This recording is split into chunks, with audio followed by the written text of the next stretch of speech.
in a couple of minutes, so just bear with us. We'll give a couple of minutes, 2 or 3 minutes for everyone to log in. Thank you.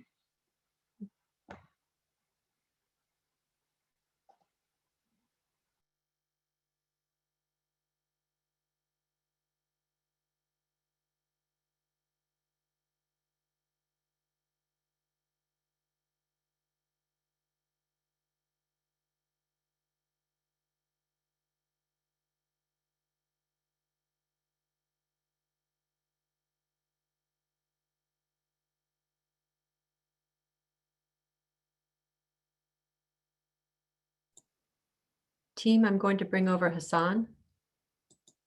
Promote him as a panelist.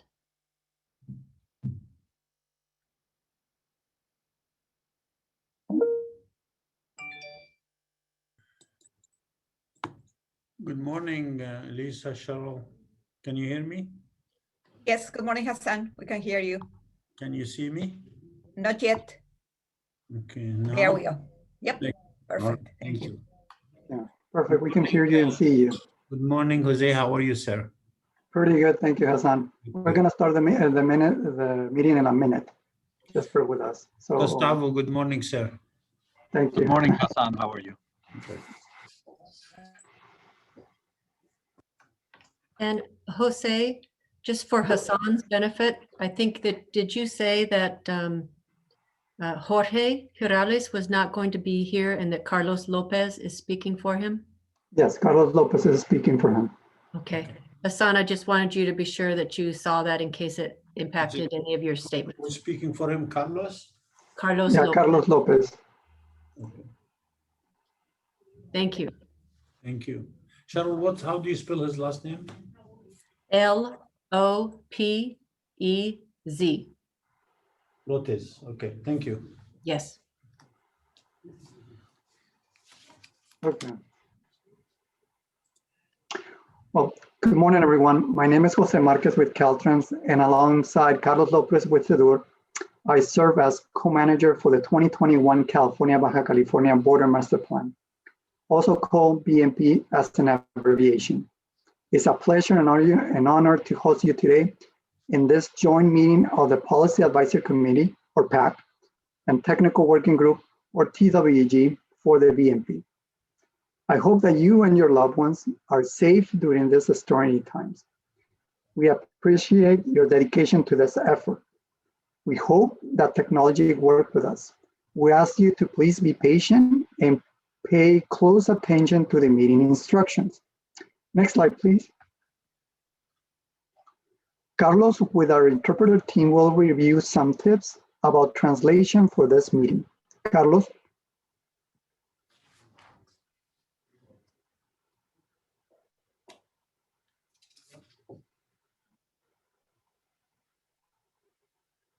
Carlos, can you hear me? I think you're muted. We cannot hear you.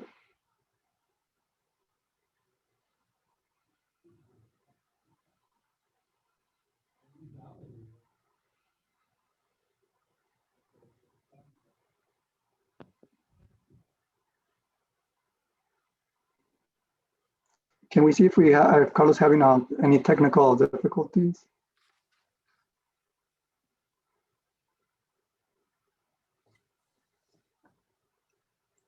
Okay. Cheryl, can you do this housekeeping and mention how people can listen to the interpreter? Yes, absolutely. Good morning, everyone. We'll give Carlos, our interpreter, and our technical staff a little bit of time to work out the difficulties. But fortunately, you've been involved with these meetings, not only the Border Master Plan, but other meetings in the past. So I think you're pretty comfortable with the technology. What you'll notice on the bottom bar of your screen is a little globe that says interpretation. And when you click on that, you can select if you want to hear all of the meeting in English, or you can click to hear if you want all of the meeting in Spanish, or if you want no interpretation at all. And you can change that throughout the meeting. So it's the little button on the bottom with the globe, and that's how you can get the translation service or interpretation service that you require. And if I could also maybe just go over a few of the meeting rules. When you come into the meeting, you come in as muted, and we'll go through and we'll unmute you so that you can vote and speak. But if you do have a question and would like to speak, we ask that you raise your hand, and those tools are also on the bottom. We'll see that, and our moderator, Jose Marquez, will call on you. At that time, you'll unmute yourself and speak clearly so that the interpreter can translate. That's the important piece. And of course, making your comments or asking a question, we'd ask if you could state your name and organization. And then very important, after you make the comment, to please mute yourself again. And I think that would be settles the rules for our meeting, Jose. Thank you, Cheryl. Next slide, please. And next slide. To expedite our self-introductions, please write your name and agency in the chat box, starting with the Mexican agencies. Make sure that the message is sent to all panelists and attendees. Thank you. Next slide. Could the representatives from the US write your name and agency in the chat box now?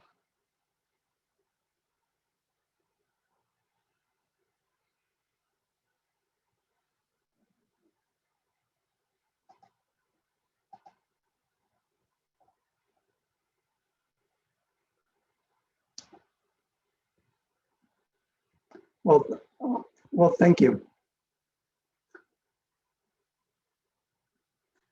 Well, next, Gustavo Gallarda, Caltrans District 11, and Carlos Lopez from SIDURT will lead our opening remarks. Gustavo, please. Next slide. Thank you, Jose. Thank you. Can you hear me all right? Yeah, we can hear you. Perfect. Good morning, everyone.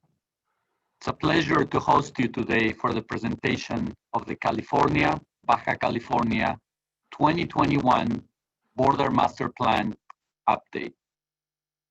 I especially want to thank Secretary David Kim from the California State Transportation Agency and Secretary Karen Postlewhite of the Secretariat of Infrastructure, Urban Development, and Territorial Reorganization, or SIDURT, for their leadership in this update of the Border Master Plan.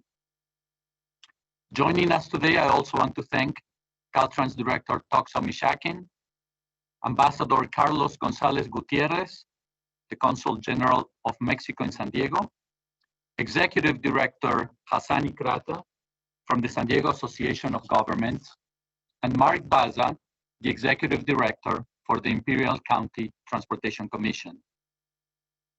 Despite challenges posed by the COVID pandemic, we have continued working towards a common goal to build a joint vision for our binational transportation system that culminates today in the 2021 California-Baja California Border Master Plan. Caltrans is proud to be a pioneer in coordinating efforts of agencies in the United States and Mexico to improve mobility in the California-Baja California border region. We cannot be satisfied with a business as usual mindset. Instead, we must embrace bold and transformative ideas. This includes new solutions to help solve major global, state, and border region issues like climate change, equity, affordable housing, and accommodating the unsheltered. Our Caltrans Director, Toxo Mishakin, has laid out our departmental priorities that include a safe, multimodal, and efficient transportation system, which embraces equity, partnerships, and innovation. Let me invite Director Mishakin to share a few words if he was able to connect with us. Do we have Tox with us, Jose? I know that I don't see him yet. I think he's probably having some technical difficulties, but maybe we can go to the next speaker, Gustavo. Jose, I'm bringing him in right now if you want to. Oh, okay, perfect. Director. Good morning, Tox. Good morning. Good day to everybody. I could hear and see you guys, but I wasn't promoted in. So good to see that I could get in. Thank you. It's very good to be with everybody this morning, this day. I want to share some brief comments from the California Department of Transportation. And again, thank you for inviting us to be a part of today's events. And a major thank you again to our team. So thank you, Gustavo, for the introduction. Again, I am Tokso Mashakin. I am the Director of the California Department of Transportation. Pleased to be here today at the presentation of the California-Baja California 2021 Border Master Plan Report. I want to thank specifically Secretary Karen Postawhite, Mexican Ambassador Carlos Gonzalez, our District Director, again, Gustavo Delada, Executive Director, a friend of mine, Hassan Ekrada, Executive Director of SANDAG, Mark Baza, Executive Director of ICTC, and Jose Marquez from our team at Caltrans for their valuable, very valuable input in this process. I also want to acknowledge the more than 30 agencies from both sides of the border who have been a part of this process all along to get us to this place. They've worked for more than a year on this very important binational planning effort. The California-Baja California border region plays a vital role in maintaining crucial cultural and economic ties between California and the United States. I'm sorry, between the United States and Mexico, rather. The state of California, special connection with Mexico, is built on strong relationships. Our history of collaboration, facilitating trade and commerce and culture dates back many years. The Border Master Plan is a binational comprehensive roadmap for the United States and Mexico. It coordinates the planning and delivery of land ports of entry, as well as transportation investment along the California-Baja California border. Coordinating priorities of multiple governments and agencies from within the two countries is not an easy task. This plan will help strengthen existing partnerships between the United States and Mexican federal, state, and local agencies. This facilitates the planning, financing, design, environmental review, and approvals of border infrastructure. The state of California is pleased that this Border Master Plan update has brought forward our environmental and community impacts from border operations, congestion, and delays. Caltrans, our department, recognizes our leadership role and unique responsibility to eliminate barriers and provide more equitable mobility for all California travelers. Communities at the border are among the most underserved, experiencing fewer benefits and a greater share of negative impacts associated with our binational transportation system. As our border region and the world overcome the COVID pandemic, all of you have shown that we can and should continue to innovate. The Border Master Plan has identified more than 30 different strategies that go beyond traditional infrastructure projects. The implementation of these strategies will help achieve climate goals, reduce air pollution emissions, mitigate community impacts, and improve the flow of goods for people as well, people and goods. It will also help foster better collaboration and coordination among all of us. The Border Master Plan has identified 200 port of entries and related transportation projects on both sides of the border. These represent an investment of approximately $13.5 billion for the California-Baja California region over the next 20 years. Transportation investment goes beyond traditional infrastructure projects. We welcome the Border Master Plan call to promote and facilitate efficient, safe, secure, and sustainable movement of people and goods across the California-Baja California border. Through the implementation of innovative programs and strategies, technology solutions, operational improvements, and infrastructure investments. I encourage all of us to continue this effort by implementing this Border Master Plan. Recommendations so we can address the needs of the most vulnerable segments of our population, better connect our families and friends, improve commerce, and meet our emissions and climate goals. Let us get to work I'm excited about this border master plan and what it will mean, not only for the region along the border, but our state overall and the country of Mexico, and of course the entire North America. We know how important this border is, again, to the cultural ties we have and the economic ties we have.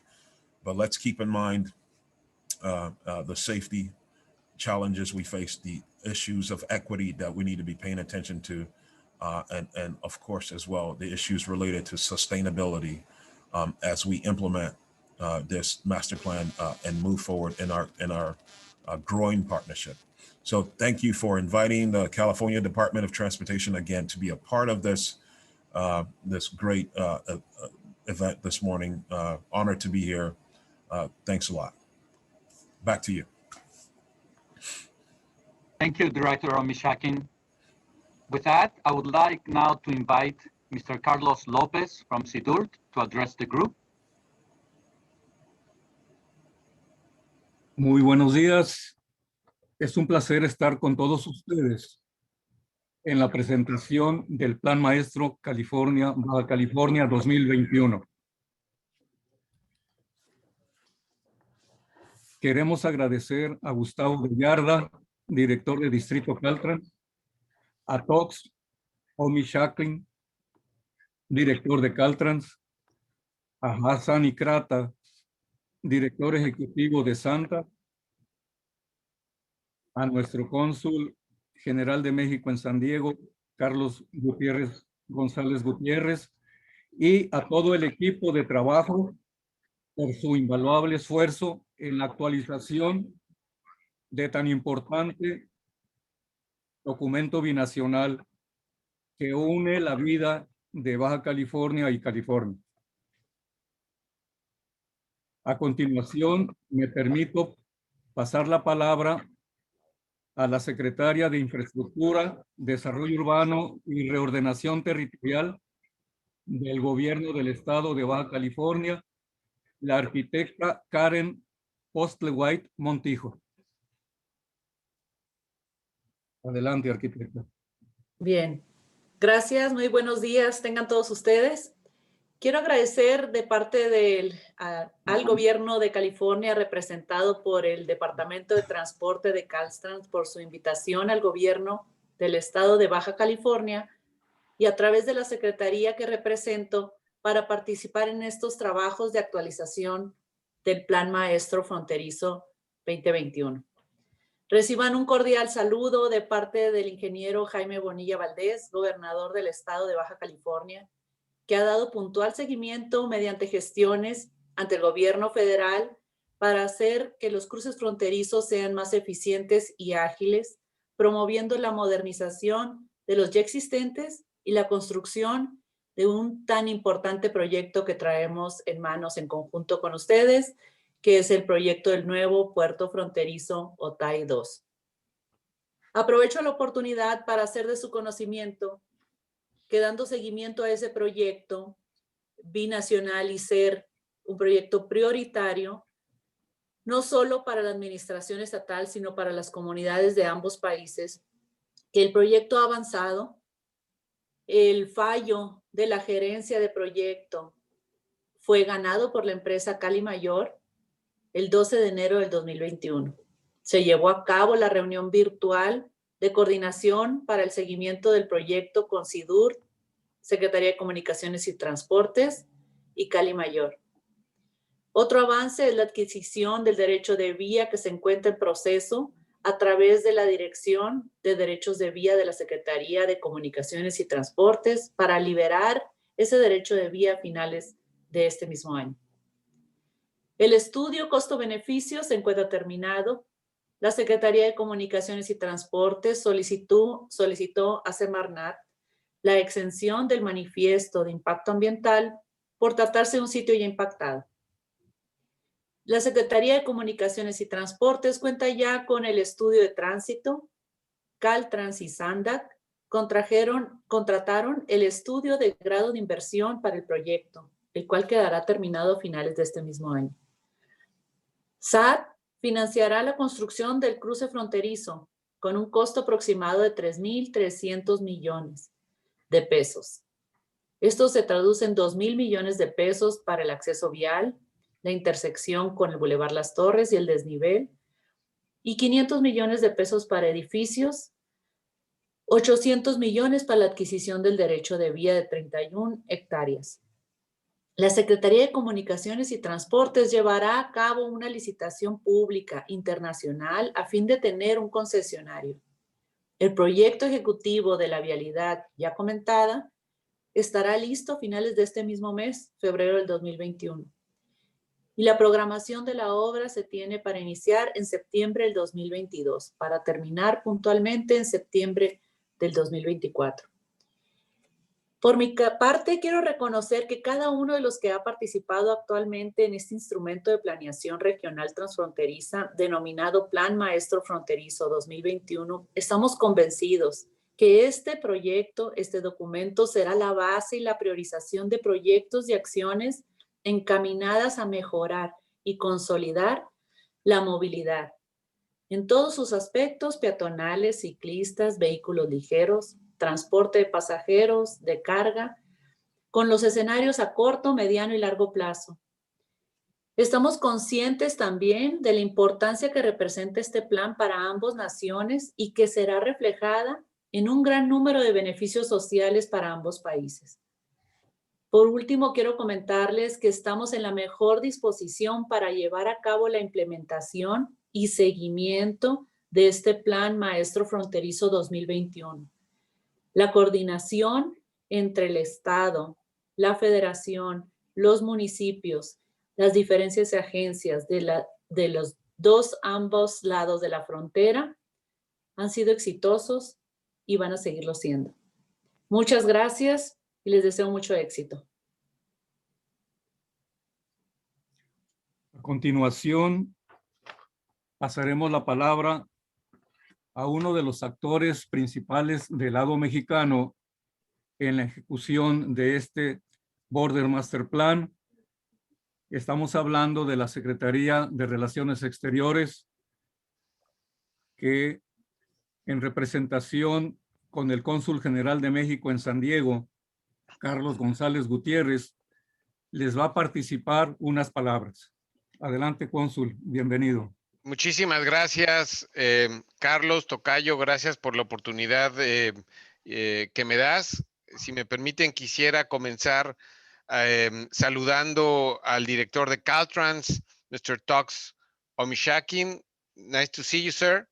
Y también saludar a mis amigos y amiga, a Gustavo Dallarda, a Karen Postlewhite, a Hassan, nice to see you.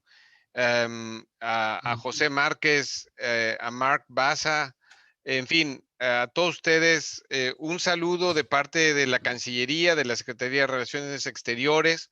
Me toca a mí el privilegio de representar al secretario Marcelo Ebrard y a la Cancillería en este evento tan importante en donde ambos estados presentan el Border Master Plan.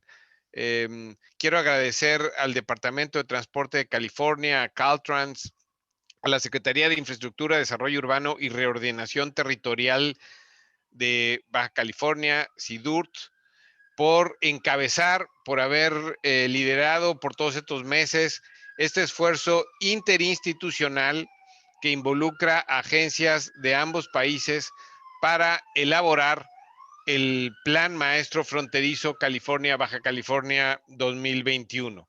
Como todos sabemos, la mega región de la Cali Baja es un ejemplo, lo ha sido desde hace tiempo, un ejemplo, un modelo a seguir en el resto de la frontera y en general en México y Estados Unidos, como un mecanismo donde surgen y se consolidan mecanismos de cooperación bilateral entre ambos países que son eficientes y productivos. Creo que este plan maestro fronterizo da cuenta de esa bien ganada reputación por parte de la región de la Cali Baja, Los proyectos de infraestructura incluidos en el plan maestro fronterizo beneficiarán sin duda la movilidad de personas, de bienes y servicios, algo extraordinariamente oportuno y crucial en el contexto de la entrada en vigor del USMCA, del nuevo Tratado de Libre Comercio entre México, Estados Unidos y Canadá, el TEMEC. Desde el Consulado General de México en San Diego, desde la Cancillería, reiteramos nuestra disposición y nuestro compromiso a impulsar, en la medida de nuestras posibilidades, estos esfuerzos regionales de gran impacto binacional. Finalmente, if I may switch to English, please say hi on our behalf to the Secretary of Transportation from California, David Kim, who I know will be saying a few remarks at the end of this event. Unfortunately, I might have to leave earlier, but congratulations to him as well for leading such an important effort. Thank you very much. Muchas gracias. Thank you, Mr. Lopez, Secretary Postlewhite and Ambassador Gonzalez Gutierrez. Some great news on the Otay Mesa East Port of Entry. Thank you for sharing those great news about the Otay Mesa East Port of Entry project. Next, let me invite SANDAG Executive Director Hassan Ikrata to share a few words with the group. Thank you, Director Gustavo. Buenos dias to everyone. Our amazing Caltrans Director, Umishikan. I don't know whether I'm doing your last name right, but they do that to my last name, so it's okay, right? Welcome, sir. Thank you for your leadership. Carlos Gonzalez, our amazing Consul General, Karen, my friend, Secretary of Transportation, Mr. Lopez, good to see you, my friend Mark Baza from ICTC. Good to see all of you. It is an honor to be here today with all these big names to talk about the completion of an amazing product, that's the Border Master Plan. As Director Omishikan reminded us, the long and historic partnership between California and Mexico is strengthened every day by our collaborative efforts to improve how people and goods flow across the border. We had the pleasure of having the director in person actually during the pandemic. We're proud of that. We always show off that even with his mask, he came, we visited the border. We saw the amazing work that Caltrans with Director Gustavo doing there. This is an extremely important binational study. It will help coordinate the delivery of large port of entry infrastructure. Let me just say a bit about Otay Mesa too, and we told this to the director earlier. When I came here 2 years ago, they told me that there's this project that's been going on for the last 13 years. And my message with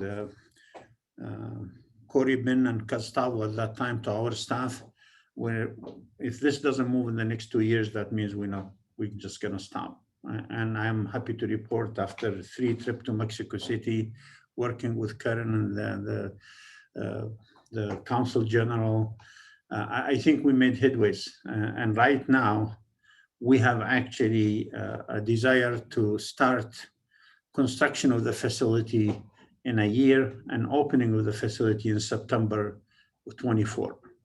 That's a goal we all strive with, and I want to thank our Mexican partners, all of them for making sure that on the other side of the border, there is the same urgency. Look, Baja California with 3.7 million people, the San Diego region with 3.3, that's 7 million. 7 million people that depend economically at each other. We have an obligation, and I think Director Omishikan mentioned this, have an obligation to look at the social justice and social equity of this. This border that connect the two countries are so critical to address the social injustices that happened in the past. So infrastructure is an important need. I have great faith in Director Omishikan and our Director District 11, Gustavo, that while we finish the infrastructure on our side of the border, while we work on the agreement with our Mexican partners on which side of the border the facility in and how to share revenues, we're building this infrastructure matches the work we're doing in our planning, which is innovation. We're gonna do tolling, dynamic tolling. We just received, thank you to Director Omashikan. I thanked him in writing, but I thank him in public for supporting us in our application for a grant for the next operating system on the border. We got $9.5 million from the US Department of Transportation. This is exactly what innovation is about. We cannot build the system of yesterday. We need to build the system of tomorrow. So this master plan we're talking about is an important step forward. And I can't wait until the director and myself can travel to Mexico again to affirm our commitment to Otay Mesa 2. This is about economic development. It's about social justice. It's about the infrastructure of the future that matches what we're trying to do. So let us all remind ourselves that the September 2024 deadline is real, and we need to strive to achieve it. I think the director will tell you that the governor's office, the lieutenant governor office are very committed to this. I think with this administration in Washington, D.C., we're gonna have a much more open dialogue to make sure that the federal government, which is the entity that need to be talking to Mexico. You know, it's a short time since the USMCA agreement was signed. That's the trade agreement for North America. And this couldn't be a better timing for a project like this to cement this agreement. I am committed to working with you to take advantage of the opportunities for us.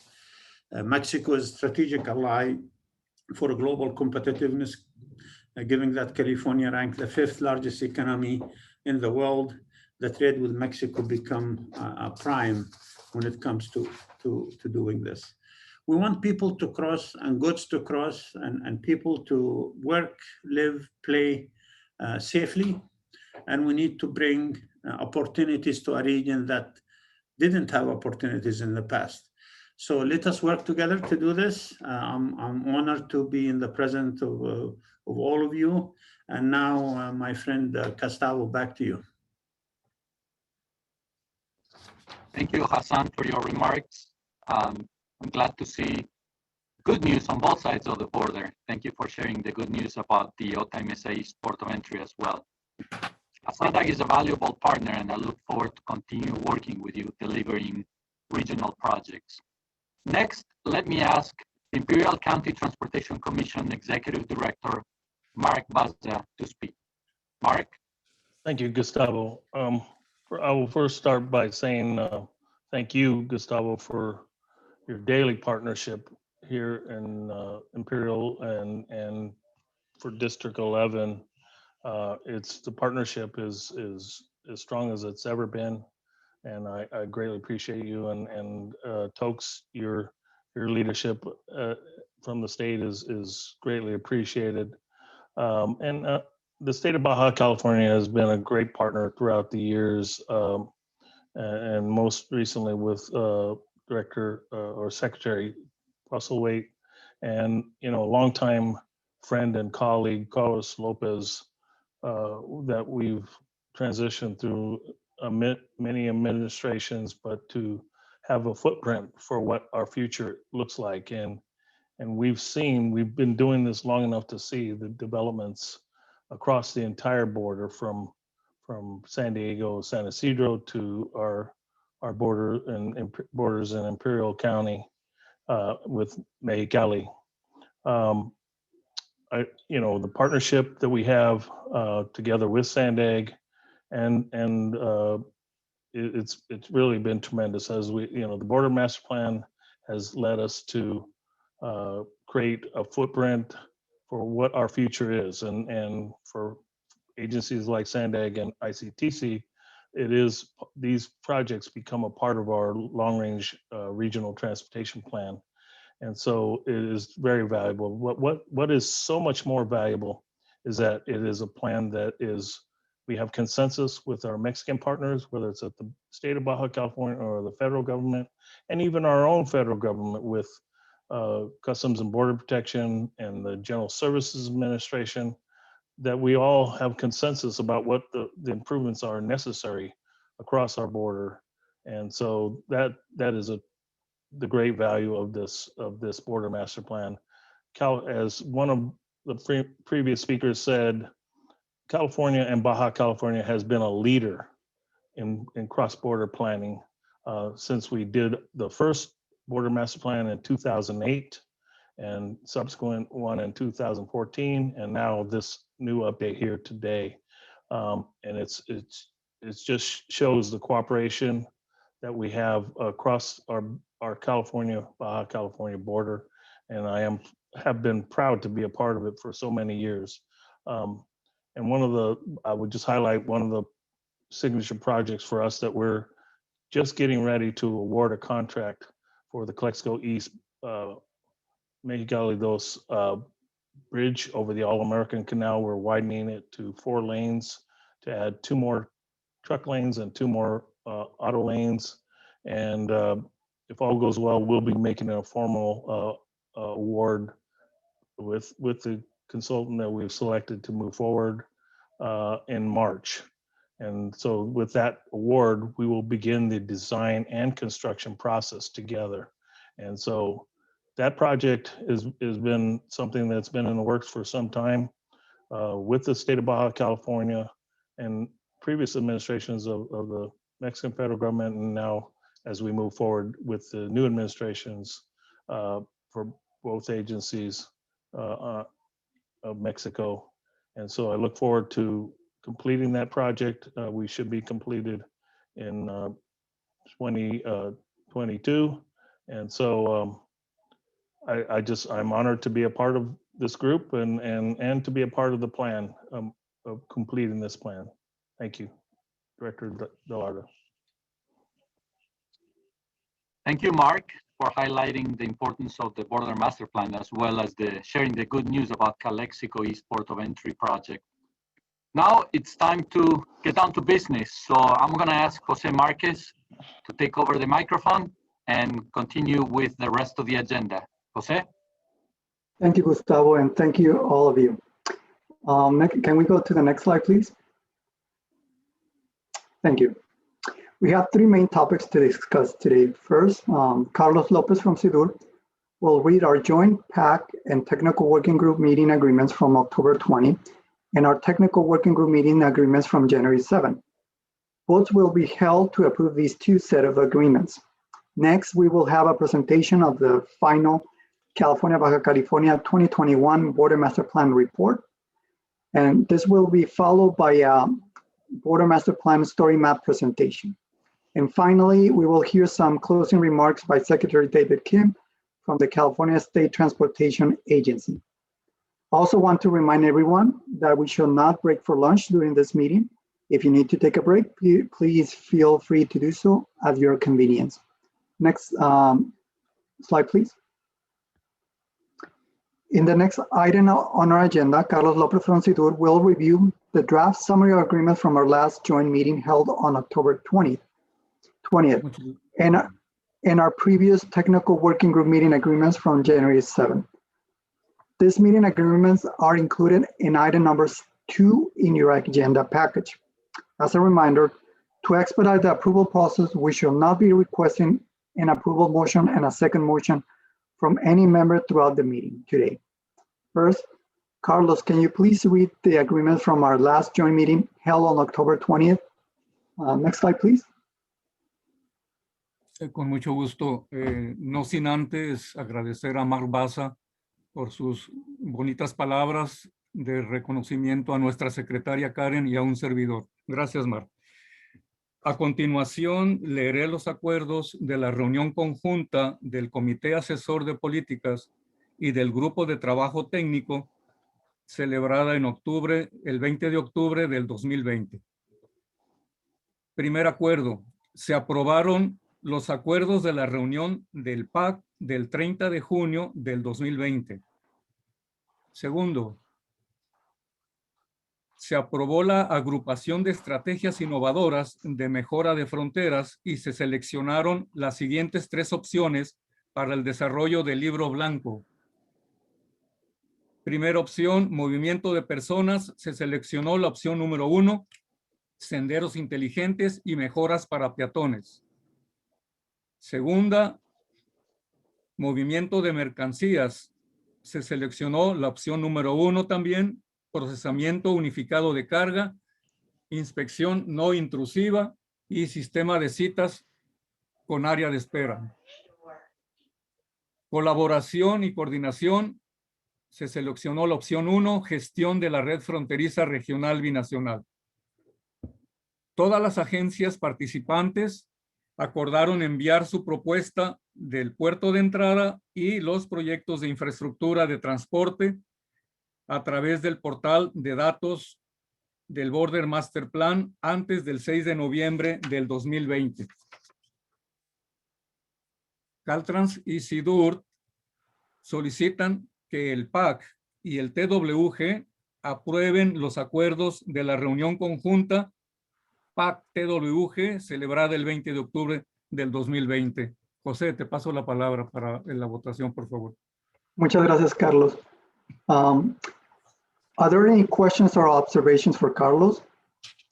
Remember, to ask a question, please raise your hand. I'll be calling on you by name. Also, remember to unmute yourself so we can hear you. After your participation, please mute yourself. And unfortunately, it's very hard for me to see everyone. Can somebody help me and see if there's somebody has a question or comment on the meeting agreements?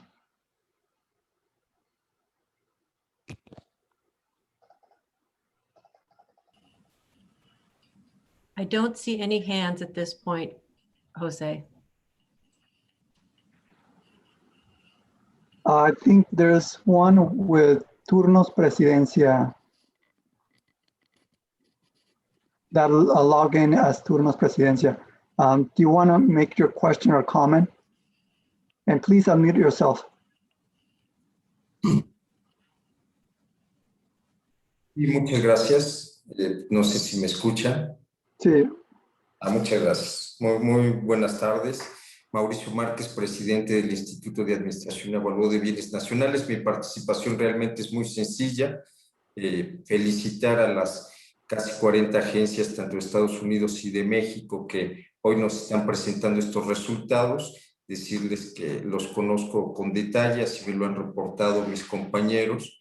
Y sobre todo quiero felicitar la iniciativa de las acciones de mejora a peatones que se acaba de mencionar y a ciclistas.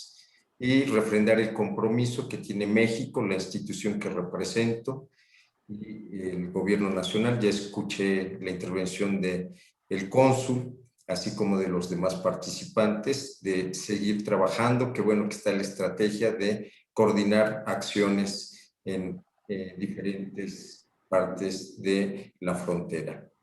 Muchas gracias. Ese sería mi comentario. Muchísimas gracias. Thank you very much.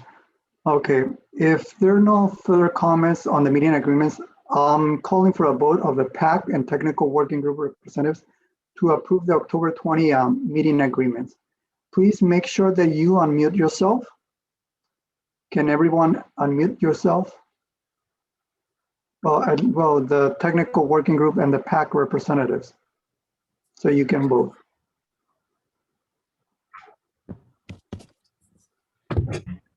I'll give everyone like a couple seconds, 10 more seconds so they can. You want us to vote by chat, Jose? I'm going to be calling on everyone. So Okay. I'm calling for a vote. And everyone that agrees, please say yes or sí so we can hear you.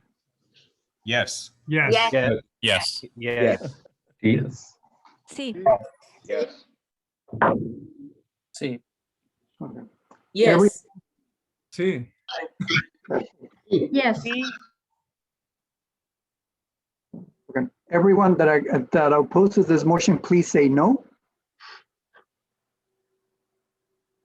With that, the October 20, 2020 PAC Technical Working Group meeting agreements are approved.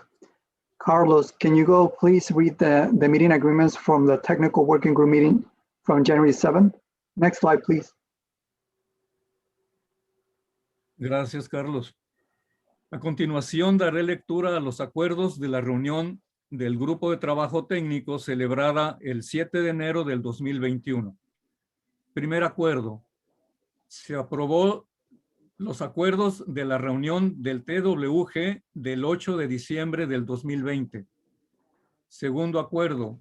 Se recomendó que el PAC apruebe el informe del Border Master Plan 2021, que abordará los comentarios proporcionados por el TWG en la reunión y los comentarios escritos recibidos antes del 15 de enero del 2021.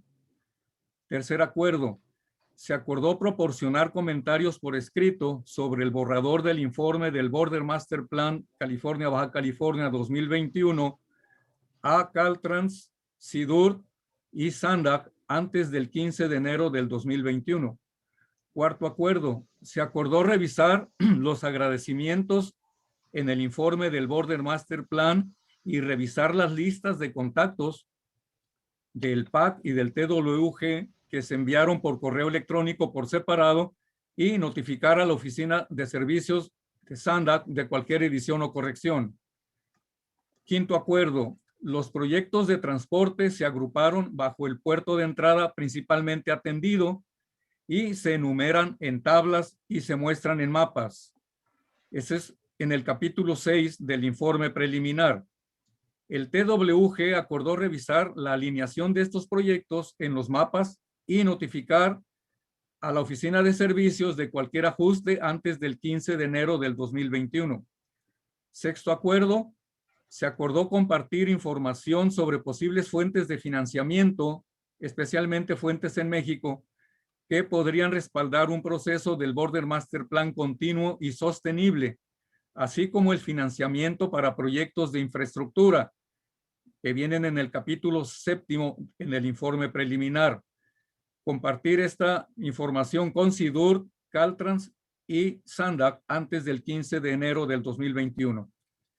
Séptimo acuerdo. Se aprobó los borradores de acuerdos leídos en esta reunión del TWG del 7 de enero del 2021. A continuación, Caltrans y SIDURT solicitan al TWG apruebe los acuerdos de la reunión del TWG del 7 de enero del 2021. José, por favor. Muchas gracias, Carlos. Are there any questions or observations for Carlos? And remember, to ask a question, please raise your hand. I'll be calling on you by name. Also remember to unmute yourself so we can hear you. After your participation, please mute yourself again. Okay, I don't see anybody raising their hand. So if there are no further comments on the meeting agreements, I'll be calling for a vote of the technical working group representatives only. This is not for the PAC members. This meeting agreement was just for a technical working group meeting. And so please, the technical working group representatives, can you make sure to unmute yourself so you can vote?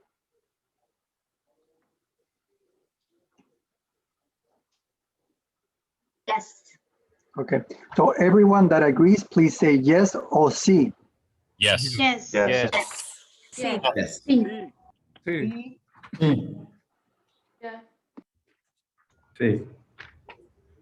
Sí. Thank you. Everyone that opposes this motion, please say no. With that, the technical working group January 7, 2021 meeting agreements are approved. Thank you, Carlos. And next slide, please.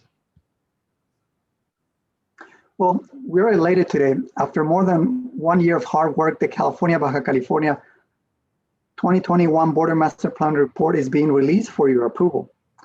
SANDAG Service Bureau and the IBI group team will present an overview of the California-Baja California Border Master Plan report, including highlights of major tasks, key findings, and recommendations. After the presentation, the PAC representatives will be asked to approve this report. This is item number 3 in your agenda package. Cheryl, please. And next slide. Yeah, good morning. Thank you. Before we get into the actual highlights of the report, I just want to go over a little bit of background on our study. Carlo, if you could go to the next slide, please. And really just to set some context, really, and about how we got here.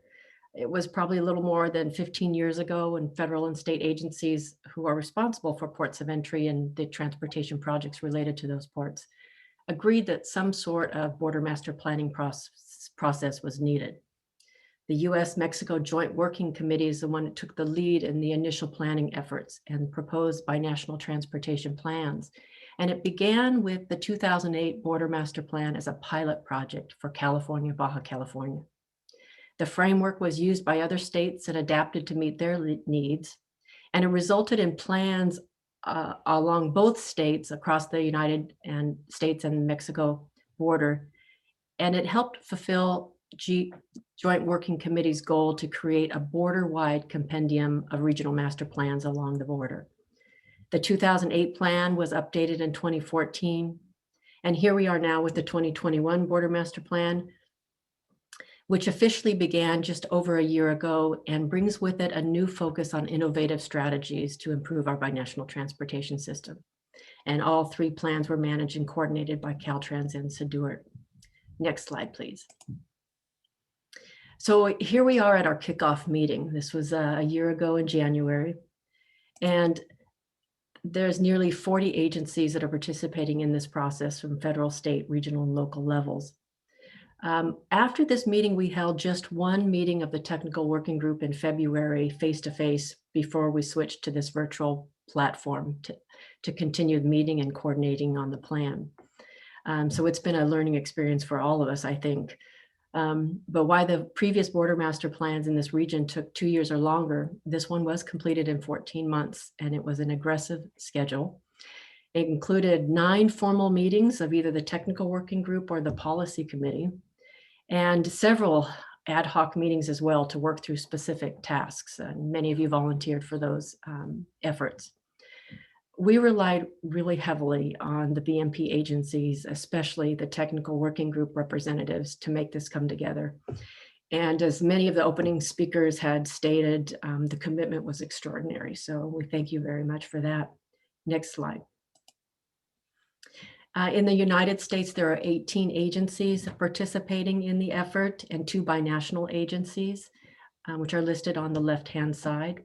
All of the logos are shown on the slide in front of you. In Mexico, the next slide, we have 17 agencies participating at federal, state, and regional local levels, and the 2, again, binational agencies listed on the left-hand side. Next slide, please. Our study area has an area of influence and also a focus study area. And in the map, you can see the area of influence is a lighter brown color that includes the counties of San Diego and Imperial, as well as the municipalities of Playas de Rosarito, Tecate, Tijuana, Mexicali, and the urban areas of Ensenada. The darker bar closer to the border is actually our focus study area. It's 10 miles north and south of the border. And that's when we get to our traditional transportation projects supporting the border. They have to at least touch that particular area. Our area itself has 6.9 million people combined, almost 3 million people working. And our 2015 crossings data include about 16.6 million pedestrian crossings annually, 30.7 million personal vehicle crossings, and 1.2 million commercial vehicles. And those commercial vehicles carrying binational trade or bilateral trade of $59.1 billion. And all of this is just continuing to grow into our future and puts more demands and challenges on our international border. Next slide. The Border Master Plan is this comprehensive approach for planning and coordinating the delivery of projects in our area. And the Border Master Plan goals this year are similar to previous goals. We have some new things that we were working on. I'm going to read them briefly. The first goal is to maintain and strengthen binational coordination.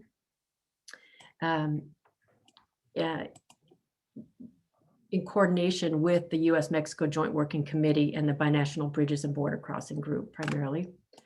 It's also number 2 to expand the outreach to community groups and private sector stakeholder groups in the region. This is something new we have not done before, so this is a new goal for us this year. We review the status of recommendations from previous border master plans and continue to work on a process to manage the border as one system in a coordinated way. Goal 5 is to identify and address regional mobility impacts of border crossing traffic on communities, and we did some survey work on that. And number 6 is to update new policy or legislative issues, funding trends and opportunities for not only sustaining an ongoing border master plan process, but for also identifying funding sources that can be used to advance our capital improvement projects. And the last goal is to encourage ongoing communication among the participating agencies. And we do that partly through an online data portal tool and some online story mapping tool and a BMP border a website that we've developed for this time. Next slide, please. Just briefly to mention a few accomplishments that we have completed for this border master plan. Again, as I had mentioned, we've engaged stakeholder groups in the border region, something very new to us in this plan. We developed forecasts of border statistics and profiles of existing conditions, and we did that with a lot of help from the ad hoc committees and volunteers from the technical working groups. We developed innovative strategies for improving our binational transportation system, and several of those ideas were developed into white papers or concise reports to really flesh out some of the detail and provide scopes of work and cost estimates in the hopes that we have funding in the future to advance those plans. We also updated our port of entry and transportation projects using an enhanced data portal. And of course, we identified funding opportunities and recommendations and developed a website, the calibahabmp.org site, and a BMP story map that is associated and can be accessed from that website. Next slide, please. So now we're ready to present some of the key findings of the report.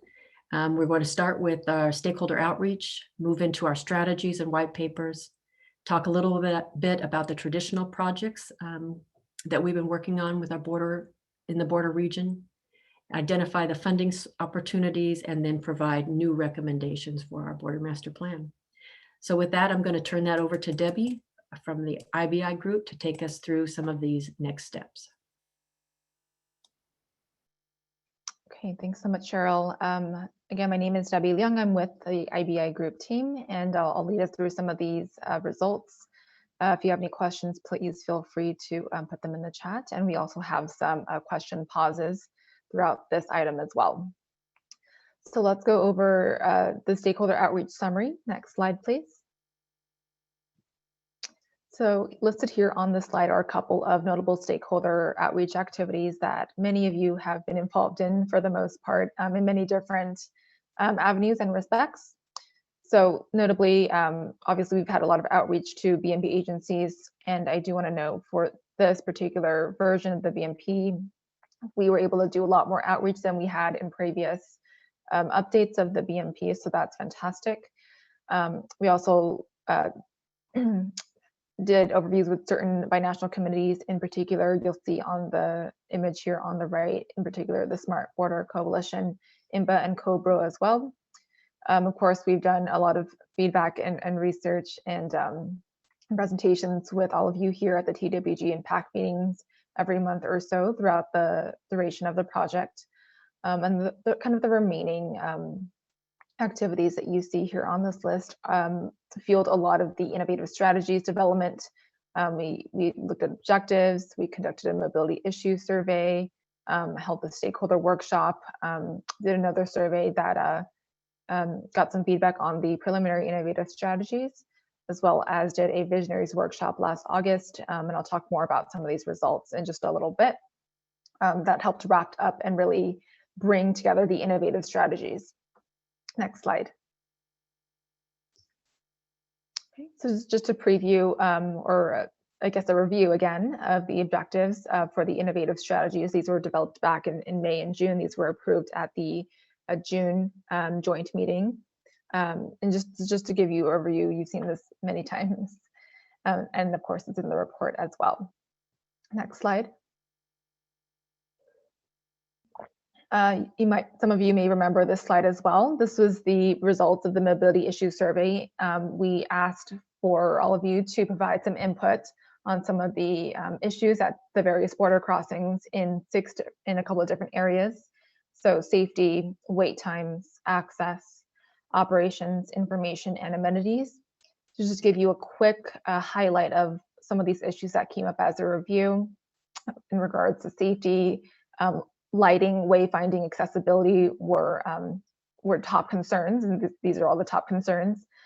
Wait times and delays, of course, and lack of access to real-time information in terms of access crossing the border, as well as wayfinding and signage that would better help facilitate more seamless crossings. In terms of operations.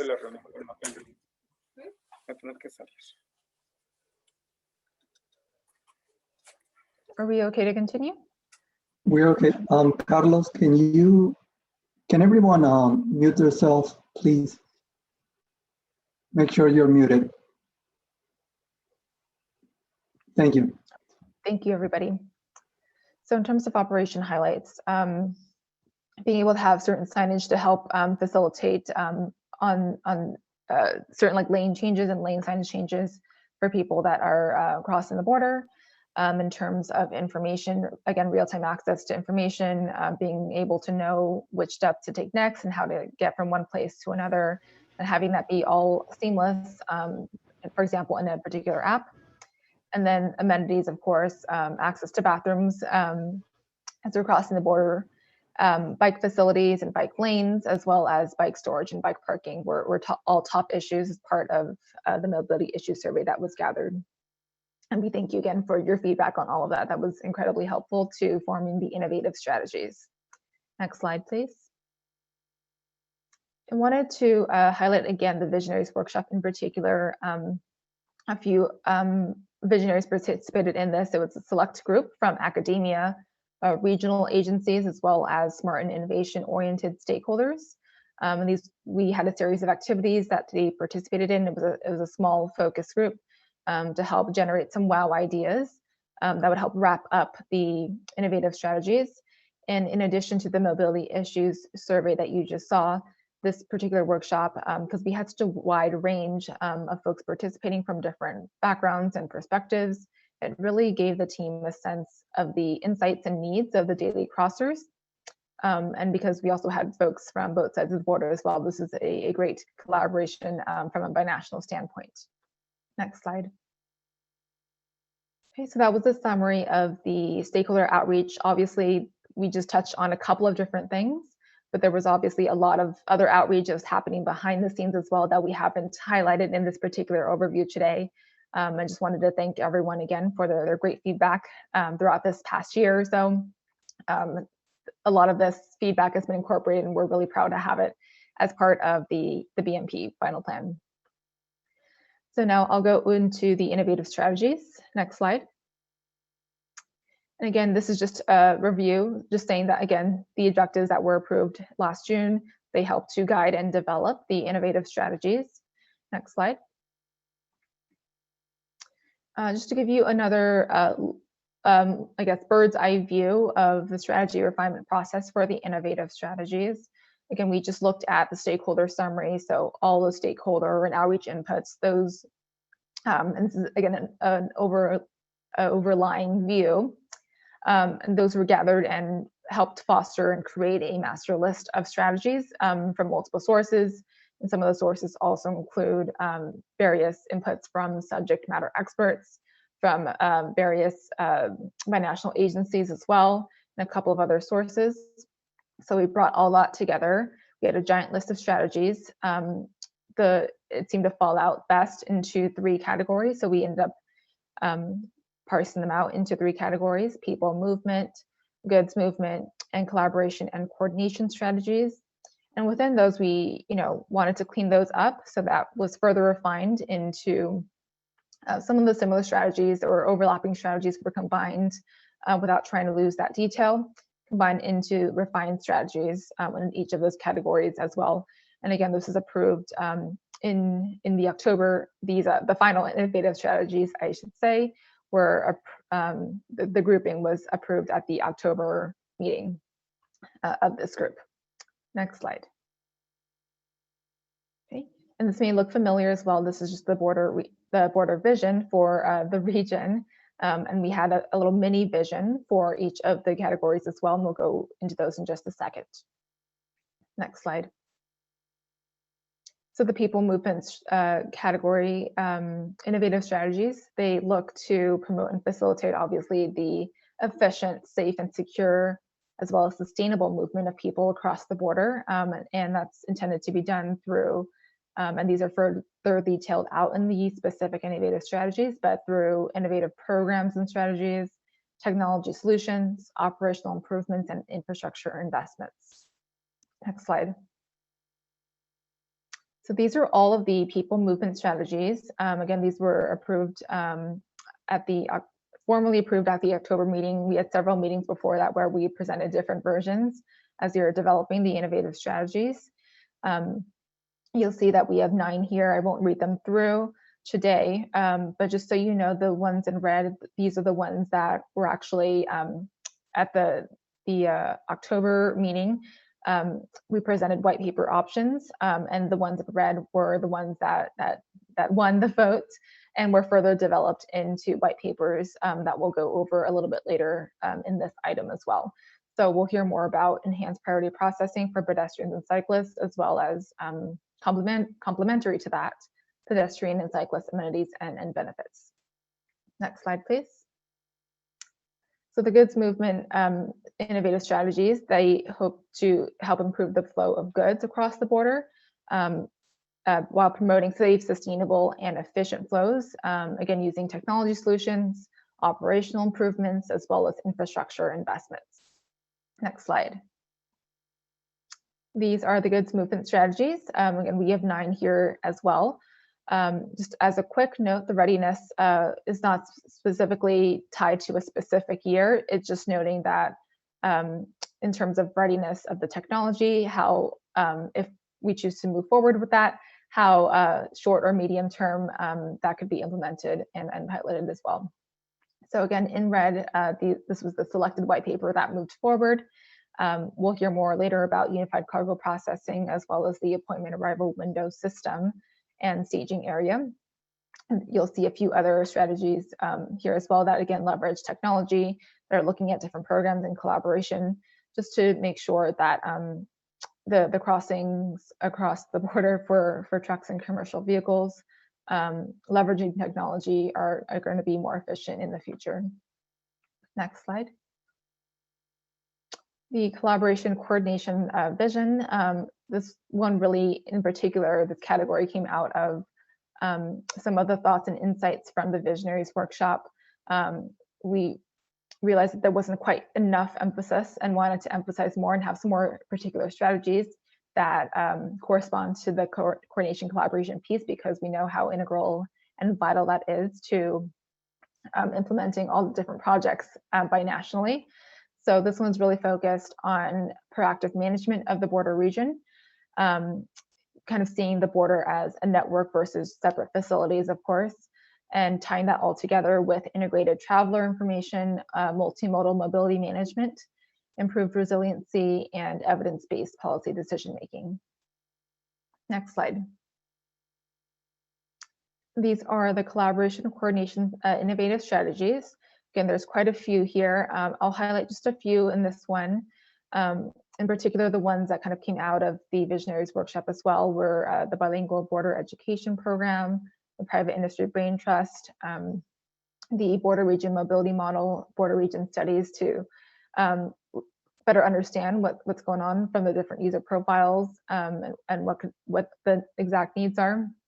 And also looking at a border community information and feedback system so that it's like a two-way conversation versus one way. And again, the ones in red we'll hear more about as part of the white paper piece. By the way, all of these strategies have further descriptions, again, in the final plan. These are just the names of the specific strategies, but we do have descriptions and stories in there that show the interaction of the specific strategies, not so much from a user perspective, I know we like to think of stories as from like the user perspective, but these stories are meant to show the interaction of how the strategies might work together at a particular border crossing. Well, the example of a border crossing, see how they might work together and help streamline border crossings in the future. Next slide. Okay, so white papers, we'll just briefly touch on these topics. Next slide. So again, before we jump into the white papers, just wanted to show again that these were the white paper topics that were selected at the October meeting. Then people movement will go over smart pathway and pedestrian enhancements. Goods movement looks at unified cargo processing, non-intrusive inspection, appointment arrival window, and staging area. And the collaboration coordination white paper combines a lot of kind of different innovative strategies, but overall looks at applying regional border management and an example via cross-border transit. So again, we'll go into each of these in turn. These are the kind of the topics, and we'll have another question pause at the end of the white papers piece. Next slide. So let's talk about the people movement white paper. Next slide. So why smart pathway and pedestrian enhancement? So, what is the problem that we're trying to solve? So obviously all of us here in this meeting know that pedestrian crossers in particular often must deal with long lines, sometimes in extreme weather conditions, whether that's extreme heat or sometimes it's, it's raining or high winds, different things that are going on, and you're out there for, a couple of hours. And that's exacerbated by manual inspection processes that may not be the most time efficient. There's a lot of, face-to-face time as well. In this particular environment that might be slowing down the process and that can be made more efficient. So let's look at the potential solution. Next slide. So this people movement white paper looks specifically at what's called the smart pathway and then any accompanying complementary pedestrian enhancements. So this, and I'll go over the concept of the smart pathway in just a moment, but this is a concept that has already been discussed at airports, that has been piloted at one other airport in a different part of the world. But this white paper takes that concept and explores that specifically for the border contact. It's very similar, but just a little bit different. And of course, this is meant to improve the border crossing experience, make it more seamless and secure, improve the efficiency of movement while providing increased safety and security. Next slide. So the smart pathway, you can think of it as sort of a trusted traveler pathway as well. Users are pre-registered or the information is already in the system, let's say, and it uses thermal biometric detectors and or MAC address matching to help identify the person for security and safety reasons. So let's walk through this little comic here. So let's say that you are, crossing the border as a pedestrian, and you can either register your trip at a border kiosk prior to actually crossing the border. You can register your trip via your smartphone, and you'll receive, once you register, you'll receive an appointment time for your turn across, and this is to help manage demand as well, so folks aren't necessarily waiting in those long lines.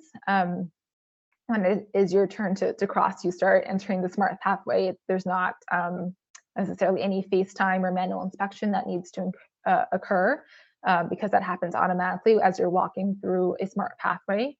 The cameras and sensors will check your face and iris in the eyes to make sure you're who you are. And then scanners will also check any luggage using a version of non-intrusive inspection technology. So kind of doing an X-ray scan, if you will, of any luggage. And then upon exit, if it's determined that you need to go to secondary inspection, you'll be directed to that point. Otherwise, you just exit the smart pathway. Next slide. So then the concept of the pedestrian enhancements, and this could be called a couple of different things and overlaps with a few other innovative strategies as well. But overall, it's kind of like you can think of it as a smart mobility hub or a mobility center where there's other amenities that folks can do and engage in rather than actually just waiting in line. So you'll see some different amenities here, including a play structure, especially for kids, retail stores, restrooms, you can grab a bite to eat. There's ideally bike racks and bike storage as well. You see these kiosks so that you can register to cross through the smart pathway. You'll see the smart pathway on the bottom left here as well, and you'll see that there's a label here for virtual queuing, because once you register again your trip, you don't have to physically wait in line. You can go and do something else, or while you're waiting. There's Wi-Fi available as well, and charging available for devices, as well as real-time information, and that you theoretically be able to receive on your phone, as well as it's available on real-time updated signs as part of the mobility hub or the waiting area. So this is a very general concept, but just here are some ideas, right, of what could be implemented to make the crossing experience a bit more friendly and seamless, as well as to encourage multimodal trips versus just crossing in a car. So there's a lot more detail in the white paper itself on some other features as well. These aren't the only ones in there. Feel free to browse through that as well. I believe it's in chapter 5. Next slide, please. And I'll end here on the potential benefits. I think a lot of these are clear, but obviously there's a lot of potential for time savings. You eliminate queuing. You eliminate the need for as much human interaction, as well as the need to show travel documents. So that saves definitely on time. In addition to, you have the virtual queuing, so you're not, just standing in line when you could be doing other things. The smart pathway is also supposed to be an improved experience for individuals, for everybody, but in particular individuals with disabilities or families with children, as well as seniors who may not be able to stand for long hours in extreme conditions sometimes. So this helps make that experience much more comfortable for them. An overall positive user experience, more comfortable, more enjoyable, as well as promoting cross-border travel and commerce and making that more attractive than just crossing in a single occupancy vehicle. Next slide. Okay, I'm going to go ahead and transition over to Juan Villa as part of our IBI group team. He's going to talk about the goods movement white paper. Juan. Thank you, Debbie, and good afternoon, everyone. Buenas tardes. So I'm going to talk about the goods movement white paper. As Debbie mentioned, the details are in the report. But as you recall, the vision for the goods movement was to develop innovative strategies to improve the flow of goods at the California-Baja California border. So with that, next slide, please. We basically picked 2 of the strategies that were in the original list. One is the UCP, the Unified Cargo Processing, and the second one is a combination of the non-intrusive inspection and the appointment, arrival window, and staging area. So why these strategies? Well, as you all know, the border crossing process for trucks is very complicated. There's multiple stakeholders from both public and private sector, federal, state, local agencies that interact in the process. So that creates a lot of delays, and wait times are long. So with that, the idea is to use these new technologies, new processes to be able to make it more efficient. Next. So again, we basically explore the idea of these 2 technologies, the UCP and the AAWS.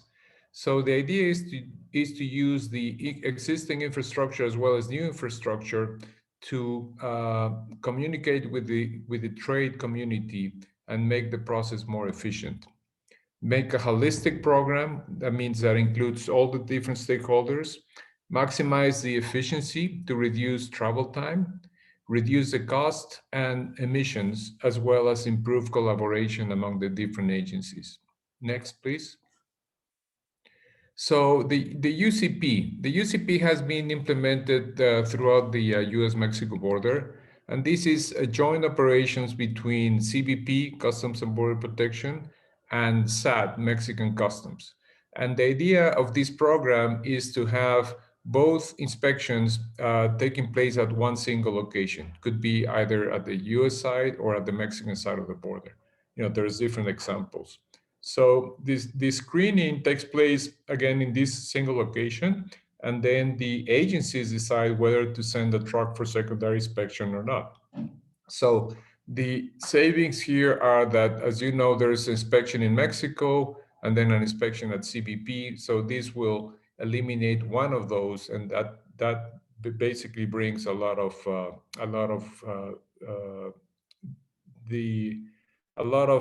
efficiencies on the specific process. Next, please.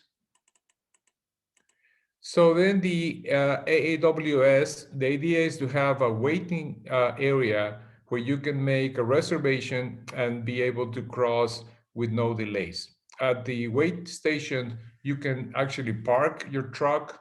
You can have either an electrified station, so you don't have to be idling and wasting fuel, or you can even have an electrified, in the future when there's more electrified trucks, you can plug your truck to be able to be charged. Also, there's some other amenities at the station where you can have food, you can do your paperwork in order to cross. So once your time is good, then you can cross and you can have a specific lane for that particular, people enrolled in this system, and that will make it more efficient. Again, reducing costs, reducing emissions. Next. So these are the benefits. As I said, travel time, but most important, travel time reliability, because you will have a specific time where you're going to be crossing. Also, the reduction in costs for both the shipper and the carrier. The emissions are going to be reduced, obviously, and the coordination with the UCP. Next, please.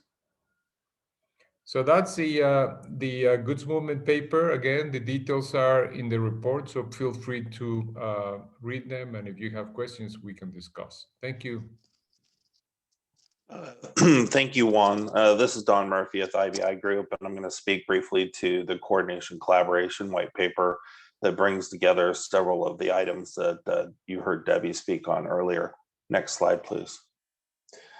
So a big focus of the objectives under this white paper and the innovative strategies that relate to it was to really enhance the exchange of accurate and timely information, both between agencies on both sides of the border, as well as on each side of the border, and ultimately enhancing the available information for those people using the border crossing. There's also a significant focus on trying to treat our series of border crossings and ports of entry not as individual assets, but as a network, an interconnected network that represents the crossings collectively, as well as the connecting roadway networks and facilities that bring that all together.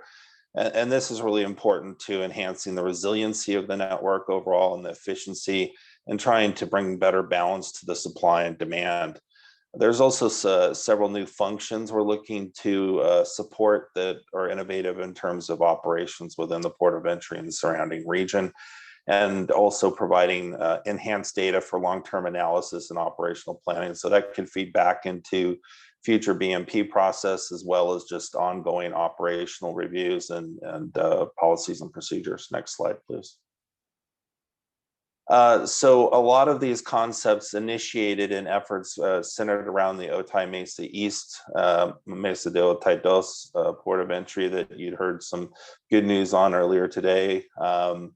And I think that effort kind of initiated some of the concepts, but here with the white paper, the intent is to really, like I said, treat the region as a broader network all the way along the border, and bring these features and functions to the broader border region, and provide the tools, functions, and data exchanges that really promote that collaboration and coordination efforts.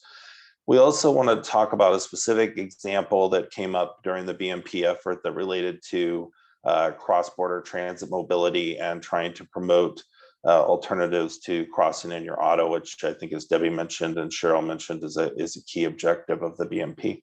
Next slide, please. So one of the initiating strategies here relates to the regional border management system. And this is really could be viewed as similar to a traffic management system that occurs in both countries, but kind of overlaid with a border emphasis and border supporting functionality specific to the border region. So this would be tying together existing stakeholders, including Caltrans, CHP, CBP, SAT, as well as the proposed or the planned TMC and Tijuana with SCT. And ultimately, by exchanging that information and coordination, enhancing these functions, we also provide for better information, more accurate information to the traveling public. So this is really all about that cross-border collaboration, coordination, making sure everybody knows what's going on, and we're making the most efficient responses to it over time. Next slide, please. This also requires another innovative strategy, which relates to just bringing data together. If there's a variety of systems, there's border wait time systems, there's obviously data collection systems, processing systems. So bringing those data sources together from what is going to be a rapidly expanding set of sensors and solutions across the border region, and making it available for planning and programming purposes, specifically for public interest, but also maybe a subset of data made available to promote kind of the advantages that this particular border region can represent. Next slide, please. And drawing on that border data warehouse we just talked about is enhanced border management, performance monitoring and metrics. And this gets back to balancing supply and demand. I think everybody knows that the new proposed border crossing in Otay Mesa East is talking about bringing in value pricing strategies, so those could come into play, as well as just long-term key performance indicators. Next slide, please. And as noted, this would be probably start more at some of the larger border crossings in terms of the actual rollout of those enhanced functionality, but the data would be supportive of all the crossings. And ultimately, like I said, the vision is that it phases out to be across the entire border region and supporting all of our border crossings on both sides of the border. Next slide. And the collaboration really needs to come together in three areas, and this is something the white paper touches on, just to point out that one is clearly the data, I think, which everybody understands of being able to share that information for operational efficiencies and long-term planning, trying to make sure that the data is as accurate and comprehensive as possible. And the systems that actually tie into these various mobility options and solutions so that the border crossers get the information they need to make the proper choices for them, and that the agencies have the information they need to respond to both long-term trends as well as maybe short-term shocks to the system, incident, near-term construction activities. But all of this needs to be effective, needs to be developed based on the cooperation, collaboration that we've been talking about that was part of this BMP development process and the history of that, which makes kind of everything else hold together and go from a policy procedure standpoint. Next slide, please. This is just a little situational example that's discussed in greater detail in the white paper. So in this example, in number one in the upper left-hand corner, a major incident occurs on an access facility to a port of entry, in this case on the US side. It's identified by Caltrans and CHP. Emergency services respond in number two, and it's understood at that point with updates going out to the public that something has occurred, that it is a significant event that's going to affect access to the port of entry. And in number three, the agencies managing the port of entry have made the decision to actually close that port of entry for a temporary period of time, at least in one direction, because of the blockage to traffic and perhaps safety concerns with the incident. And have also put out information about using other crossings for this interim period, as well as possibly adjusting resources as may be appropriate. And then ultimately collecting this data, as we talked about in some of the other strategies, it brings about the opportunity for the agencies to sit down together, review the situation, what occurred, what additional planning or operational processes help to improve the response next time something like that happened. Next slide. Just briefly on the cross-border transit mobility, and this was in the white paper, it actually talks about an example on the one of the Texas border crossings, I believe El Paso, where this is a transit service that actually has stops on the one side of the border, goes through the border crossing, and then has a few stops on the other side of the border. So it really is a seamless service across the border. This represents an opportunity for partnerships with private entities providing the actual service, as well as probably integration with some of the mobility as a service options that are being discussed. Next slide. So this is just a visual representation. People would board the bus in this example, they board in Mexico at several stops. They ride the bus up to the crossing, which has a lane designated for the bus during particular times of day. They exit the bus into an expedited processing, which maybe could be jointly done with some of the smart pathway concepts that Debbie spoke on earlier. And then the bus goes through its process of inspection and they pick up the bus on the far side. This ultimately could even be streamlined for pre-registered passengers and random inspection processes to perhaps be done virtually, so that the need for the bus or everyone to depart the bus could be reduced. Next slide, please.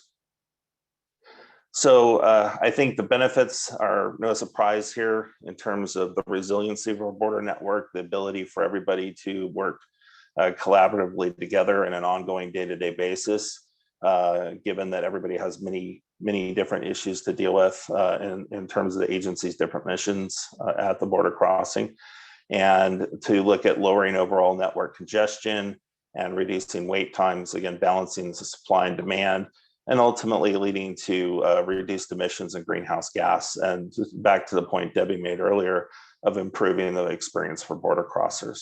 Next slide. And on the cross-border transit, this is really about trying to make that seamless connection with transit, offering a better alternative for getting across the border where there isn't as much need to transfer between one type of transit system and another. And just giving people an improved alternative. Again, looking towards shifting some of the trips out of vehicles and reducing overall emissions. Next slide.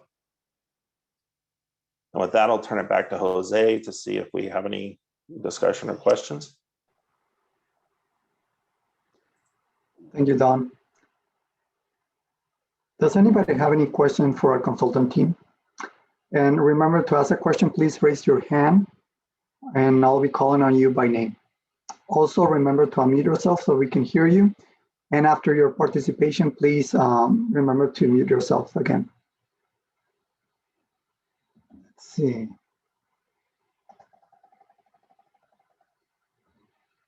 Let me check the chat box in case somebody wrote a question down there. But try to, in case they didn't find the raise hand feature. Did somebody wanted to speak?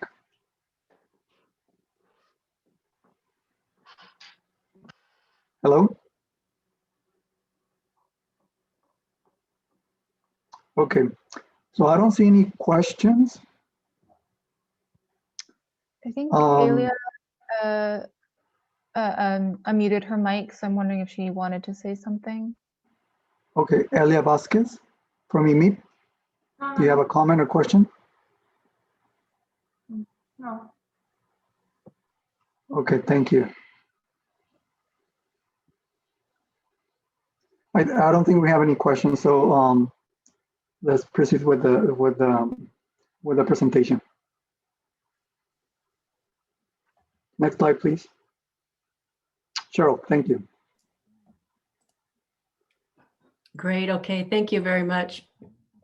Now we're moving into a discussion of some of the more traditional types of projects that we think about when we're talking about improvement along the border.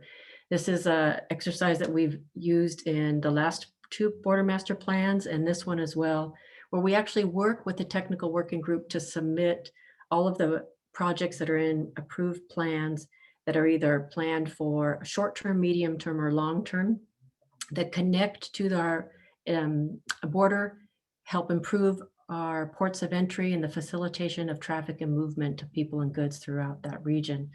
So I'm going to just highlight a few of the main key takeaways from the project and give you a few examples of this effort. So second slide, please. Okay, so this was quite a bit of work for our technical working group. We got project submittals from 13 different agencies, and they submitted either projects on ports of entry, or else they submitted projects about connecting transportation facilities like roadways, interchange, rail or transit projects, many cross-border pedestrian or bicycle projects, or even short-term operational or minor capital improvement projects. But all of these projects have a connection to the border. And we looked at evaluating those projects, especially the transportation projects, using an approach that was approved by the Policy Advisory Group, where we grouped the projects based on the POE congestion, primarily at the ports of entry. And then we group all of these projects in the port of entry that they primarily serve. Next slide, please. The key takeaway from this exercise was really that so many major infrastructure improvements have already occurred or are on their way to occurring on our ports of entry along the California-Baja California border. Most of these are going to be finished up in the next few years. Out of the 10 projects that we received for modernization or expansion of ports of entry, only 2 qualified for ranking with the traditional process that we have used, because all of the other projects were either going to be completed in the short term, so they were well on their way, or they were more conceptual in planning, like Hakamba Hakume, and they weren't quite ready for ranking. So this was actually had some major implications for our approach. And that really this period of modernization and expansion of our ports of entry will be completed in the next 5 years. We're really entering this period here where the focus over the next 20 years will be on the innovative transportation strategies, including the new emerging technologies, enhanced mobility solutions for moving people and goods that support our border operations as an integrated system. And that really supports what we had set out to do as a border master plan by focusing so much on the innovative strategies to have us think about other ways of improving our border and working as a system other than just focusing on the actual roadway system supporting vehicles. So this was an interesting and fantastic takeaway that that corresponds with the other work that we're doing on the border master plan. I just want to present a few highlights on the next slide. So we had, to give you a sense, 183 projects that were submitted as part of this process. Those 183 projects represent an investment of $13.5 billion into our border region. 54% of all the projects submitted were basically roadway projects. That's a big piece of the work that we do. But if you think about the nearly a third of the projects, if they're either pedestrian and bicycle projects or projects serving rail and transit, most of those projects were transit. That's about a third of the projects that are really focusing on the importance of alternative forms of infrastructure to create options for crossers other than just the passenger vehicle. So it was an important conclusion that came out of the data submitted by the technical working group. Next slide, please. This chart here shows our projects by time horizon. The short-term projects were completed in the next few years by 2024. Our medium-term projects are during the period 2025 to 2030, and long-term projects are 2031 to 2040. And you can see that about 37 out of the 183 projects, really about 20% of the projects are short-term projects. These are short-term projects are shown in that darker blue at the bottom. And they really are more direct roadway or roadways and interchange that have direct connections to the ports of entry. And there were many actually bicycle and pedestrian projects that are also more short-term projects, which was nice to see as well. But you can see a lot of yellow on those charts. And it's really, as you think about as our economy grows and our population grows, and the more traffic that we'll be seeing on that border, there's still a lot of emphasis on continuing these projects and the improvements of the area, not just in the short term, but in this longer term project timeframe out to 2040. Next slide, please. As I had mentioned, we did receive 10 port of entry projects. The new projects supporting new ports of entry are the Otay Mesa East and the Mesa de Otay Dos, and we consider that 2 projects, 1 on each side of the border. And the same thing for Hakamba Hakume, 2 projects as well. And we received 6 projects for the modernization of existing projects, either on one side or the other of the border. Next slide, please. I'm going to just share 2 examples of the way we have organized the data for the report. And one of the examples is going to be for, of course, our new port of entry, the Otay Mesa Otay Dos, Otay Mesa East, Mesa de Otay Dos, that is. And we've talked a lot about this project already, and that it's exciting that it will be completed by 2024. Next slide, please. And we've organized our transportation projects in maps. Sometimes each port of entry has several maps. Sometimes it just has the 1 map, depending on the projects that are submitted, that tries to show the roadway, interchange, rail, or pedestrian or bike projects that are intended to primarily serve that particular port of entry. In this case, there are 22 roadway projects that are intended to serve Otay Mesa East, Mesa de Otay Dos. And there's 2 interchange projects and 1 rail project, transit project, which is really the intermodal transportation center, cross-border bicycle project, and then a short-term operational improvement, which is some of the tolling equipment associated with SR11. Next slide, please. The other example is the Calexico West Mexicali Uno port of entry. This is sort of that phase 2 of the modernization that Mark Bassa had discussed at the beginning. This is a port of entry that was constructed in 1974. It serves pedestrians and passenger vehicles. Once upon a time, it served commercial trucks, but it hasn't served commercial trucks since the Calexico East opened in 1996. There is a rate rail service that operates regularly, however, through this port of entry. But it's going the second phase of the modernization to complete the work that began earlier, that was completed in 2018, and complete some of the expansion of the lanes and inspection lanes and other types of facilities supporting the movement of goods or movement of people through the port of entry. The modernization and reconfiguration of the Mexicali one is basically complete.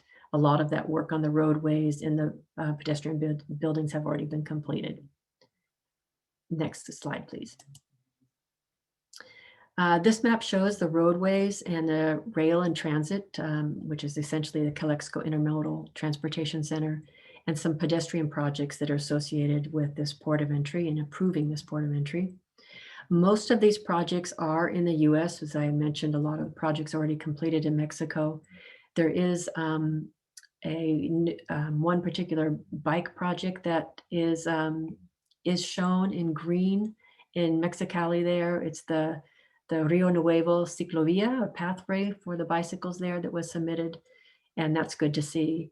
And there's also 9 roadway projects, and as I mentioned, the Intermodal Transportation Center. One of the more improved, probably projects that you're more familiar would be the State Route 98 Phase 1. Be a little bit more advancement on that project, is also a short-term type of project. And next slide, please.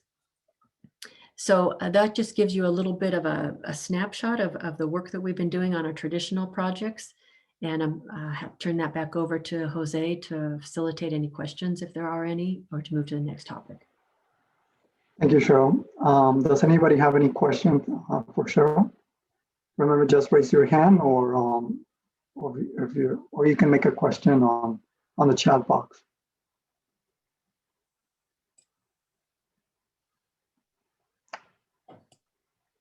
It looks like there's no questions so far or comments. So Cheryl, you can continue with your presentation.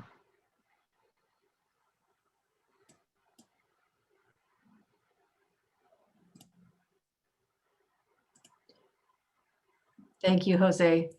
I think we'll move forward, going back to you, Debbie, and we'll talk about the funding opportunities, and then we'll go through the recommendations for the Border Master Plan. Yep, perfect. Thank you. Next slide, please.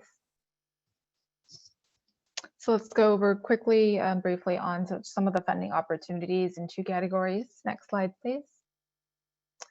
So this first slide here talks about funding sources to support current and future BMP plan updates. As was mentioned by Cheryl earlier, we're always looking for funding to help make the BMP process a bit more permanent, so it can happen at more regular intervals. A couple of these opportunities are listed here. There are a few more listed in the funding chapter of the BMP final plan. So some of these here are just the Caltrans Sustainable Communities Grant, the FHWA CBI program, as well as Fonadine Pro-Tram as well. Next slide. So project funding opportunities, as you saw with some of the projects that Cheryl was just talking about, some of these opportunities for funding some of those projects or BMP related projects are listed here. There's some more detail about the specific deadlines and cycles and the amount of funding and that sort of thing available in the funding chapter as well, but just wanted to put these slides here so that you know that information is available. Next slide. Okay, so I was really brief on the funding funding opportunities. Now we'll dive into the 2021 recommendations. Next slide. So before we get into them, just wanted to touch again on some of the inputs that helped develop the 2021 recommendations. So took these couple of things into account. So again, looking at the 2014 BMP recommendations and status from the previous update, obviously. We did a couple of those surveys. So the mobility issue survey, the innovative strategy survey, and then we also did a more general survey of status prior to the group team being brought on to this project. So that all provided additional input for the recommendations. This includes a couple of the stakeholder workshops that we did in 2020. And then of course, all of the feedback from the TWG and the PAC as well. Thank you again for all of the wonderful feedback. We got a lot of really great comments on the recommendations, and those were all incorporated into, we presented them to the TWG last time, and now they've been incorporated into the recommendations that are in the final plan that you're going to see here today as well. And then you'll see, and then of course the innovative strategies that we talked about earlier. Those specific recommendations also influenced, you'll see those come out in some of these recommendations as well that are a bit more encompassing of those strategies. Next slide, please. So we broke up the recommendations into six main goals. So I won't read them now because I will touch on them as we go through each of the sub goals. Or sub recommendations in each category, but just to give you a quick sneak peek of what's to come. Next slide. So the first category where we have recommendations are, this is called establishing the BMP process for our future updates and maintaining binational coordination. So a couple of recommendations here, and as we go through, you'll see some of these recommendations are highlighted in blue. And what that means is that these highlighted recommendations are a bit new or a bit different from the 2014 BMP recommendations. The ones in gray are similar or a continuation of the 2014 BMP, or it's been slightly modified, but we wanted to highlight the ones in blue in particular. So we'll talk more about those. So just to get into it, 1.1 is to develop an annual BMP status report. And again, this is just to really solidify the BMP process. 1.2 builds on that and develops a process for 5-year and annual work plans for the BMP. Again, kind of contributing to that structure. 1.3 identifies funding opportunities for future BMP updates and establishes a tracking process. So this one was continued from 2014. We continue to look for secure funding opportunities. 1.4 is to identify new policy and or legislative issues, trends, and funding realities and opportunities that impact the BMP. So always want to be aware of those. One in particular that we know that we have been considering, particularly in the goods movement white paper, is the legislation for electrified trucks by 2040. That will, because we have so much commercial traffic across the border, is definitely something that should be taken into account for a future BMP. 1.5 looks at incorporating planning efforts by other agencies into the BMP process, which is something that we've been doing throughout the different BMP versions, and we'll continue to do that. 1.6 encourages agencies to incorporate sustainability principles into their planning, studies, and efforts. So kind of along the thread of the electrified trucks and electric charging, and kind of along those principles, being able to not just make the border crossings more efficient, but also at the same time paying attention to the emissions that are being caused by the different strategies and technologies as well, and being mindful of that. Next slide. So number 2, in terms of the categories of recommendations, these sub-recommendations look at expanding border collaboration and coordination. And again, we have a category for innovative strategies as well. And this kind of builds on some of that. And some of these innovative strategies would fall under these recommendations as well. So 2.1 looks at exploring cross-border collaboration and identifying framework options. So we've, if you remember from some of the innovative strategies, we had some very specific strategies that would fall underneath, per se, this particular recommendation, some more specific action items, if you will. 2.2, and again, the ones in blue are a bit new or different from the 2014 BMP. So 2.2 explores opportunities for increased binational public outreach. I had mentioned earlier that we, for this particular BMP, were able to do more outreach than we had done in the past, which is fantastic. We want to continue that thread and increase our efforts in terms of binational public outreach for the next BMP. 2.3 looks at conducting border region studies to address environmental justice.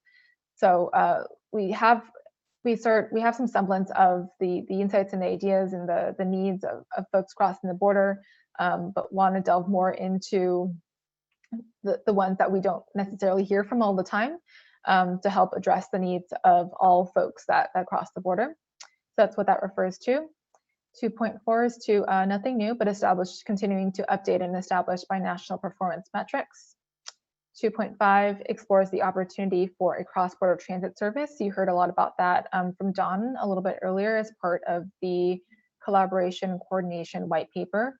So you saw kind of the ramifications and the potential benefits of that, and how that might be beneficial for making the border crossing more efficient, especially for those that may cross daily.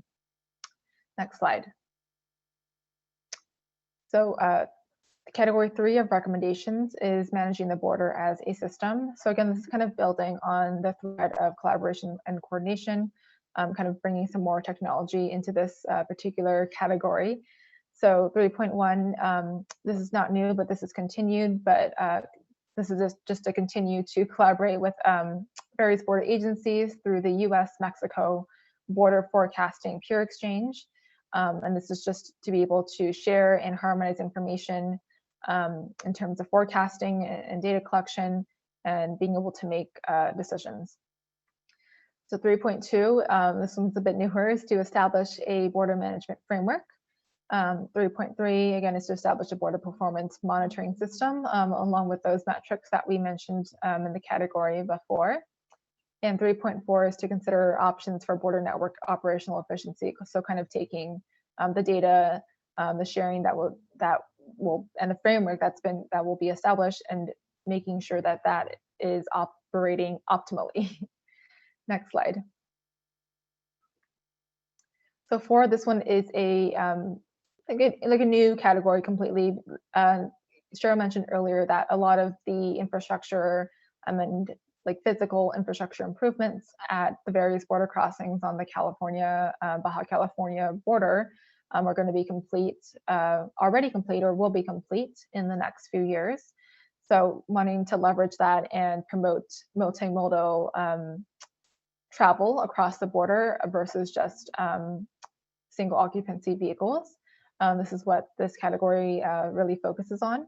So 4.1 looks at expanding mode shift and transit access opportunities and connections, such as the cross-border transit opportunities, looking at maybe the smart pathway or pedestrian enhancements, bike storage, bike lanes, bike network, everything related to that. It's a big category, or very encompassing to look at. And this would be border crossing specific. So each crossing is a little bit different. So look at which ones would make the most sense for each border crossing. And 4.2 specifically calls out pilot opportunities for those crossing on foot. So for pedestrians, further exploring the smart pathway and pedestrian amenities, a white paper. Next slide. So category 5 looks at promoting ease of goods movement. So all of these are new as well. They're more focused on, if you remember or recall the border vision, we talk a lot about that, about leveraging technology and utilizing existing infrastructure investments. So 4.1 looks at exploring opportunities for piloting and implementing efficient inspection technologies at POEs. And some of this is already being done for Otay Mesa East. So we're all excited about that, I'm sure. So would like to look at more, not just Otay Mesa East, but across the different border crossings across the California-Baja California border.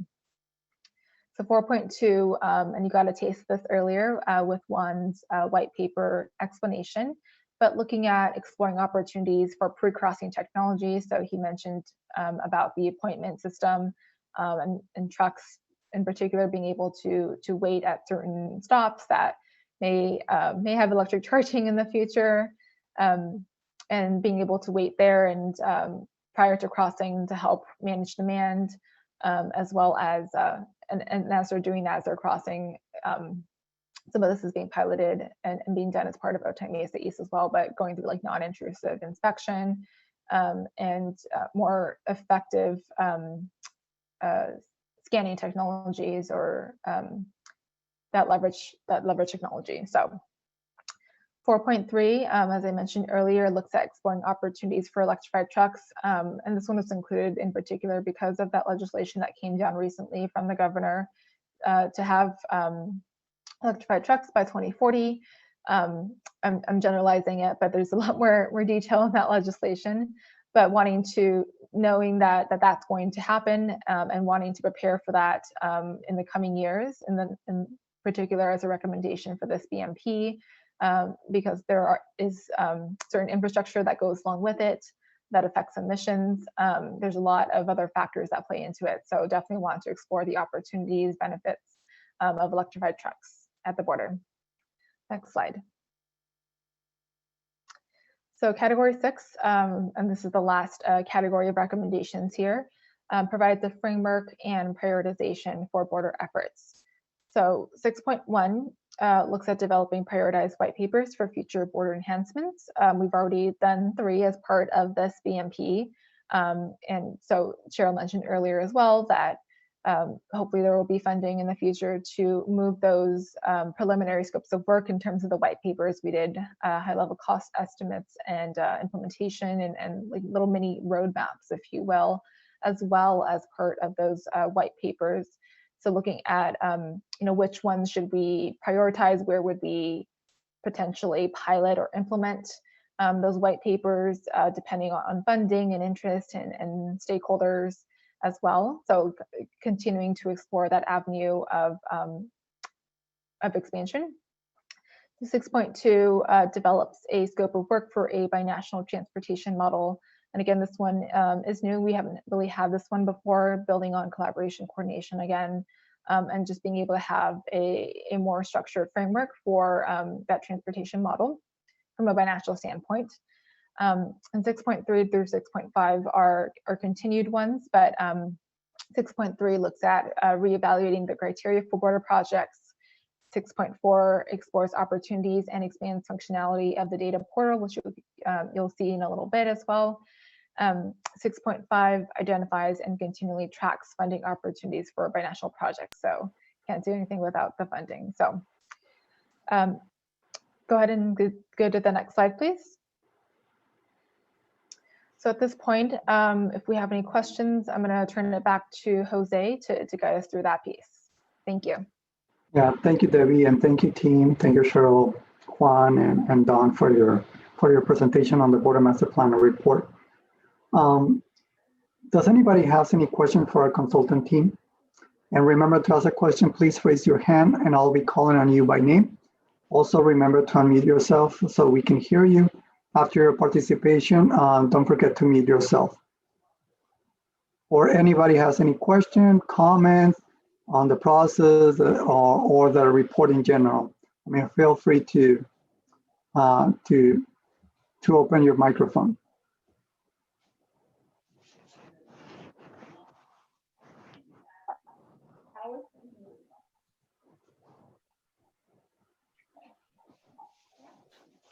Okay, I don't see anybody raising their hand. And can the team just double check in case I'm missing somebody?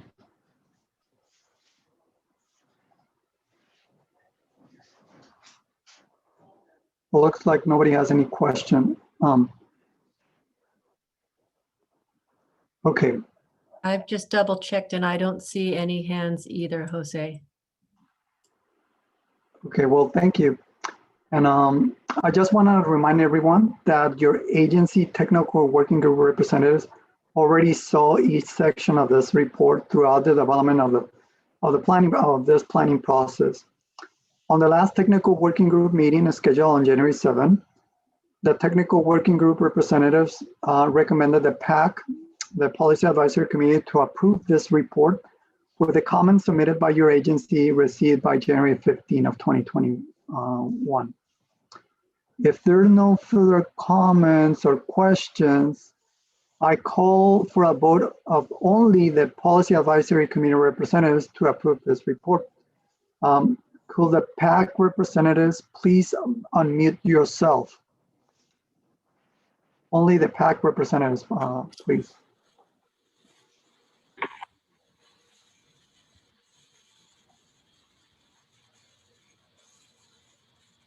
Okay.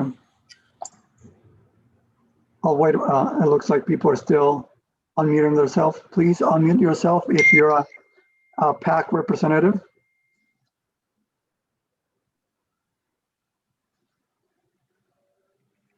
Okay. So everyone who agrees to approve this report, please say yes or sí. Yes. Yes. Yes. Sí. Sí. Sí.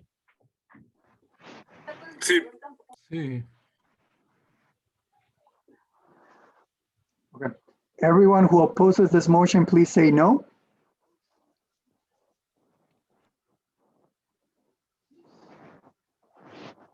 I don't hear any no. So with that, the Policy Advisory Committee approves the California-Baja California 2021 Border Master Plan report. And thank you. Next slide, please. SANDAG Service Bureau will let the next item on our agenda. This is an information item. Cheryl Mason will provide an overview of the Border Master Plan story maps. Some of you are familiar with this type of tools. Others is going to be very new. But I really encourage you to take a close attention to this. This is very interesting tool. And a lot of us, especially when we have conversations that are with people that are outside of the border region, we struggle about telling our story. We struggle about why, and to tell the story about why the border is important, the economic importance of the border, the ties between California and Baja California.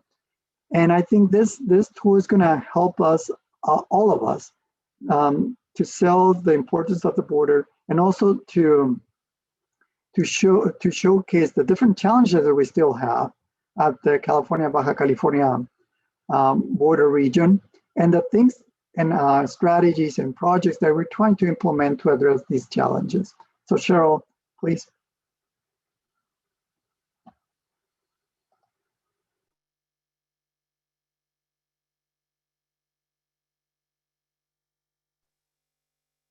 Okay. Let's see, I'm trying to share my screen there. Jose, would you just confirm that I have the story map up on the screen? Yes, you have the story map up on the screen. Okay, appreciate it. Perfect. It looks perfect. Okay, good, good. Well, one of the new tasks, as Jose was saying in our border master plan, was to create a story map. And as he mentioned, this is an online tool. It helps integrate maps and narrative in an interactive way to help visualize and tell a story. And in this case, the story of our border region. It's meant to engage and to inspire, and to provide the opportunity to see the border, which is really important, not only for this group, as Jose mentioned, but really for those who don't know the border at all. We hope it brings some information to individuals who are interested, but may not be as knowledgeable. It provides an opportunity for us to share projects and programs and strategies that this binational region is trying to implement to make the border more efficient. So on behalf of Caltrans and SIDURT, the consultant team, which includes our sub-consultant HNTB, are really happy to review this border master plan story map with you today. So I've got it on the screen here. And it's a nice little tool that starts out with an overview of our map. And it's organized to be in different sections here with across the menu. So we've got overview and challenges, plan, white papers, etc. And it's really featuring a lot of the work that we've been doing in the border master plan. So it starts out with an overview, a little bit of narrative. And you can either scroll down, which I'm going to do for a little bit, or you can actually use one of the navigational menu items just to jump to that particular item. But it starts out with just a little narrative about the area. And it goes into just about 4 or 5 graphs that really talk a little bit about high-level statistics about crossing data in terms of individual crossing data. And as you continue to scroll down, you'll notice that the graphic changes as well as we switch to looking at passenger vehicles or privately owned vehicles in their crossings by port of entry. And then as you continue to scroll, it goes into the truck crossings as well. And then it actually goes to some trade data as well. It's been showing how it increases has been increasing over the years.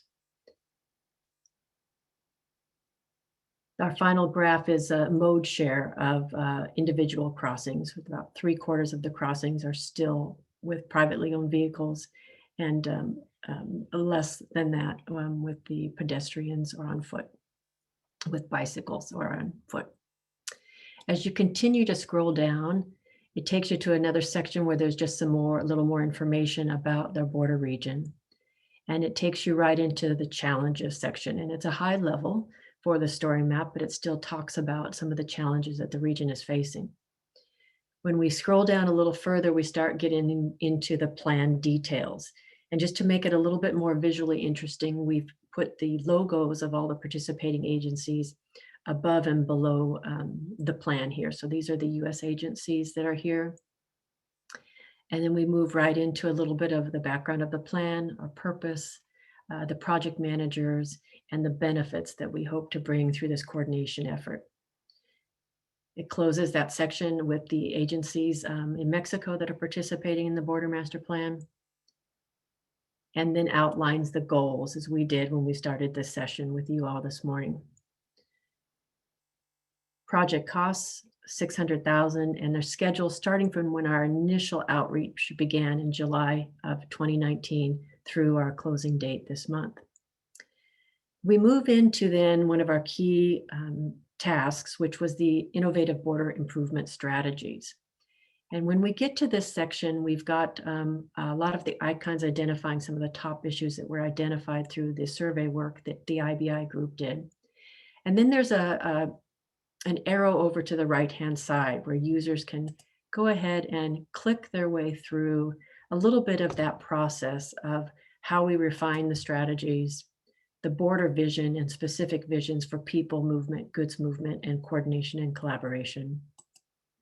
Bringing up each one of these into a little bit more focused effort and outlining the strategies that were identified through our stakeholder outreach, including the BMP agencies. We move into goods movement, the goods movement strategies, our coordination and collaboration vision, and then those particular strategies for that effort as well. When it's done, it takes us right back to our stakeholder outreach topics. And then you can continue to move down to the next section, which is the white paper section. This operates the same way, where we have an arrow at the right-hand side, and we can actually look specifically at the white paper topic that was developed for the Border Master Plan. And again, through clicking with the right-hand side, you'll see this is set up to look at why this is needed, a little bit about what the concept is in terms of this case, the smart pathway and pedestrian enhancements, a little bit of an example illustrating the concept. You'll notice these are the same slides and illustrations that the IBI group developed and that Debbie presented earlier today. So it helps, reinforce this concept with not only our BMP agencies, but with any user who would take a look at the story map from the website. We continue down and go through the same thing with our goods movement white paper. And then we can continue down and do the same thing with our collaboration and coordination. If we wanted to jump to just another section, we could jump right into our proposed projects. And in this case, there's a brief summary that you can click on to see the table that shows the 183 projects and the $13.5 billion worth of investments that are planned for the region. Clicking back takes you back to our maps. And for each port of entry, on the right-hand side are the transportation projects that are primarily intended to serve and improve that particular port of entry. There's a little blurb on the left-hand side, and then all the projects are listed there. Again, you can use the legend and bring the legend up so that you know what the colors represent. You can bring it up to full screen so that you can look at these projects in more detail. You can zoom in on the projects or zoom out to get a little bit bigger perspective, larger perspective. If you click on the projects, then you get a little pop-up box that gives the name of the project and gives the location of that project in general in terms of the municipality or the county. Gives the project number so that you can go back to the Border Master Plan report and find out more about that project if you desired, a brief description, and then the desired completion year or the planned completion year. And it does that for each one of the projects here. There's another one in Mexico, which is the Tijuana Interurban Train. And here works again. This is the Bear Boulevard extension. So for each one of them, it's set up that way to just give a little bit of a description of those projects. Clicking the home key here. I didn't zoom in, so we're okay with the size. Clicking the right-hand button at the top brings us back to our story map format. As you click through and come to the next port of entry, you can see the projects that are associated with that particular port of entry. This one being the CBX and Aeropuerto Tijuana. And clicking through again, here would be the Otay Mesa, Mesa de Otay, and our new Otay Mesa East, Mesa de Otay Dos, with some of those projects represented here as well. I'm not going to go through all of these. You can see as you go through how the map changes, and it allows you just to see the particular work being planned for each of these ports of entry. Sure. Do you want to mention the legend? And yeah, the legend here. Those different icons. Yeah, this one here, this legend here. Mm-hmm. Yes. So this really is set up so that you know, some of the any port of entry that actually had a project associated with it would be identified actually with this particular symbol. Some roadway, interchange, rail, cross-border, this is pedestrian and bicycle projects and short-term projects. Some of those projects are represented by a dot, while other projects are represented by a line, and the color corresponds to the map. So this, for instance, here, I'm going to click on this project, and this is a roadway improvement project. And again, it's a little bit of a description and the completion year and the actual number for looking at more information. This can be turned on or off, this legend, by clicking the arrow at the top. And that way, when you don't need that arrow on, it's not going to interrupt your view of the mapping. And each one of these projects continue to go through. So it's a nice little way to visualize some of these projects and the actual projects with them. Clicking on the recommendations takes us right to the recommendations page, and these are exactly as Debbie had just explained about the 6 recommendations and the sub-recommendations that are to help understand and explain what these taglines are. And then we end with a Get Involved link.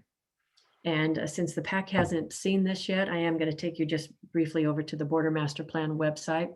But it's a PAC to encourage, or it's a button to encourage you to get involved, linking you to the website, and also a direct link to contact the project managers if there's any questions or comments. And this is once this is completed, we will be able to have a PDF version of the story map in case people want to actually print that and take that for particular uses. The website here that I'll just click to, because this is important so you know where this is going to be housed. We're still doing some final touches on it. But this takes us to our Cali-Baja Border Master Plan website. And the information is available in English and Spanish on the website. Across the top, we have About the Border Master Plan, which gives some description of the Border Master Plan, some fact sheets, and our charter for the Border Master Plan. The reports are all here, and I think you might have actually found this because our 2021 reports are here, and many of you who looked at downloaded the projects or the report in advance went to this website. It's actually where the link was to get the information. We are still finalizing our English and Spanish version of the standalone executive summary. And once we have that, we will let you know by email, and then we'll be posting it right here on the website. All of the information about our meetings are here, and each one of them, there's some pictures that accompany the actual kickoff meeting. And we have all of the particular meetings here, the one today, for instance, with our agenda and PowerPoint. And when we have our follow-up summary meetings, we'll put that there as well. This connections is to our data portal, which will still be active for individuals to look at that. And here is where we'll have the click to the story map. So that's where this is going to live when this is completed. The contact us is a nice little form where people can put in their name and make a message, and this email goes actually directly to Jose Marquez. So we'll be able to stay in contact and help keep some information going and keep people aware or apprised of the work that we're doing here on the border. And with that, I think that concludes kind of our remarks. We are really hoping that the story map and the border master plan website will be useful tools into keeping the communication going throughout this. So it's not just when we have a meeting, but it's actually on a continuous basis. Thank you, Cheryl. Does anybody have any comment or questions on the story map or the website for Cheryl?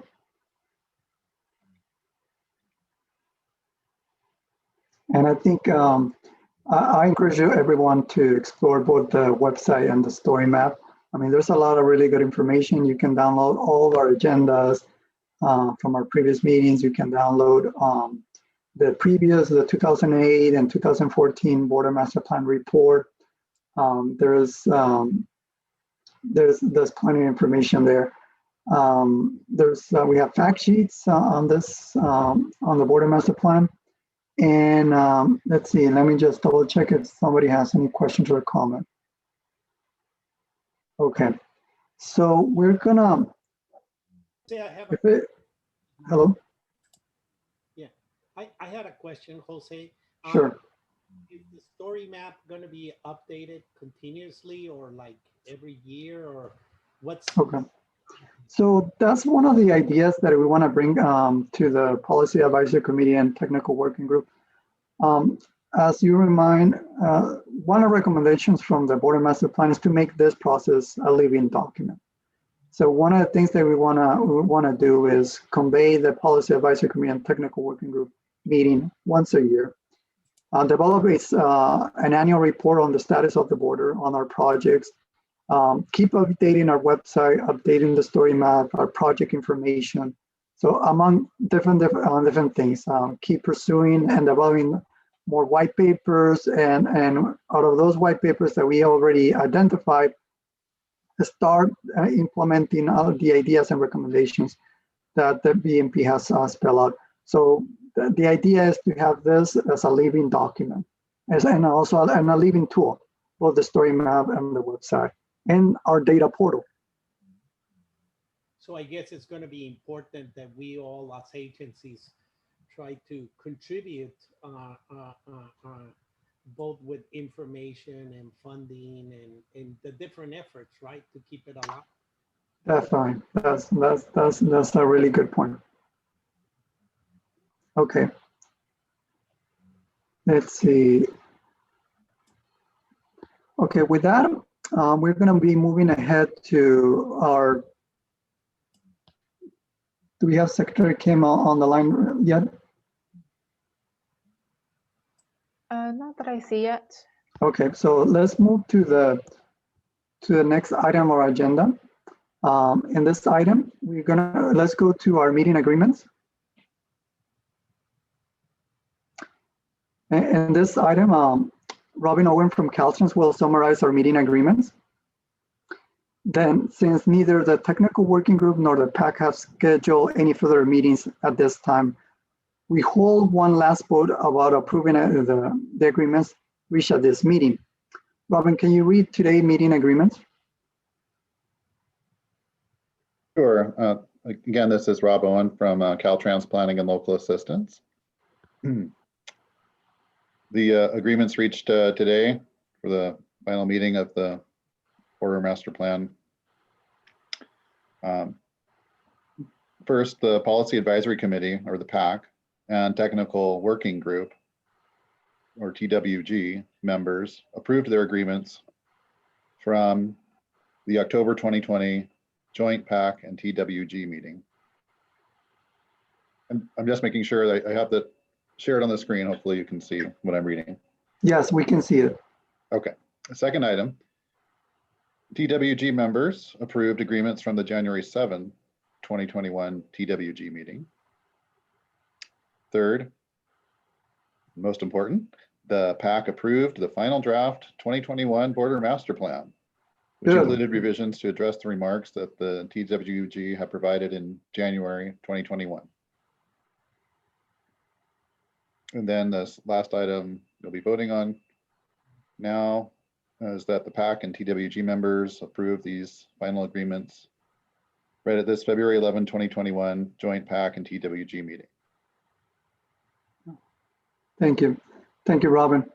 Does anybody have any questions, comment on the meeting agreements? And remember to raise, if you have any comments or questions, please raise your hand. And please, everyone, help me identify if somebody has any question or comment.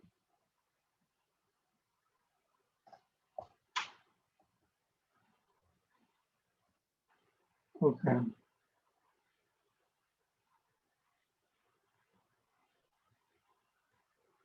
Thank you. Okay. It looks like there's no comments or questions. So with that, I'll be calling on all PAC and technical working group representatives to approve the meeting agreements. So please unmute yourself. Everyone, please unmute yourself.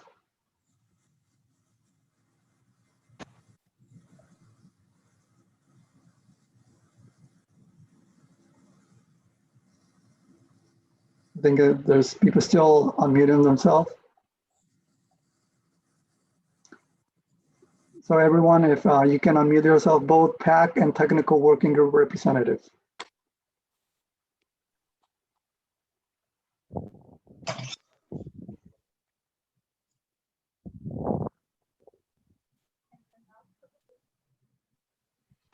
Thank you. So everyone who agrees, please say yes or sí. Yes. Yes. Yes. Yes. Sí. Sí. Yes. Sí. Sí. Thank you. Everyone who opposes this motion, please say no. With that, the February 11, 2021 Policy Advisory Committee and Technical Working Group meeting agreements are approved.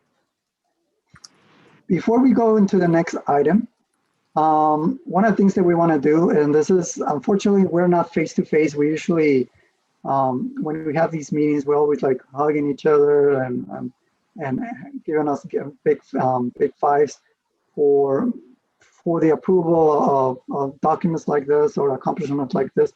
So I would like to promote everybody and see if you can share your camera, because we would like to capture all of you. And so we'll be taking some pictures. So please turn on your camera. And I'm going to be asking everyone to share their camera. So while we do that, can my technical group or team can they let me know if Secretary Kim is on the line? Oh yeah, I see Mr. Secretary. So before we do the we take some pictures for in our next agenda item. David S. Kim, Secretary of the California State Transportation Agency, will provide concluding remarks. And to introduce Secretary Kim, let me invite again Caltrans District 11, Gustavo Gallarda. Thank you, Jose. Can you hear me? Yeah, we can hear you. Thank you. Perfect. I'd like to welcome Secretary David Kim from the California State Transportation Agency to provide the conclusionary remarks for this meeting. Secretary Kim is a champion of the California-Baja California border region and is well aware of how the border master plan planning process will continue to strengthen existing partnerships between the United States and Mexico. Secretary Kim, the floor is yours. Great, thank you so much, Gustavo. And if you hold on for one quick second, having a little bit of a technical problem here. Let's see. So sorry about that. Okay, here we go. Well, it's great to be with everyone today. Good to see a lot of familiar faces.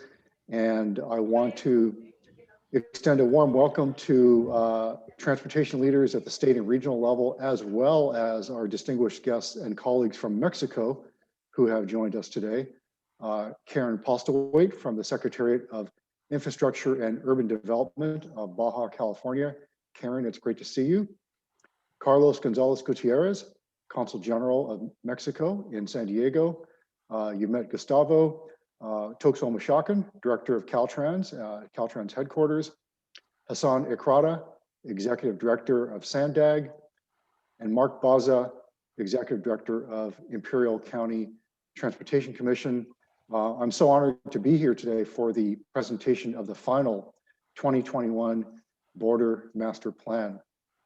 And it's hard to believe, but it was a little over a year ago that I came down to San Diego to participate in the 2021 Border Master Plan Kickoff Meeting.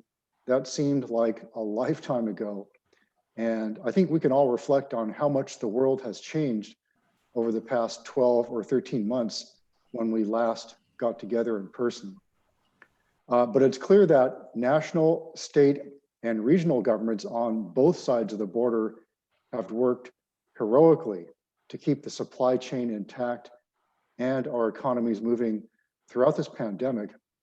And this group, the Policy Advisory Committee and the Technical Working Group, should be commended for keeping our border regions infrastructure planning process moving forward. So I just want to thank everyone here today for their contributions and participation in developing the 2021 Border Master Plan.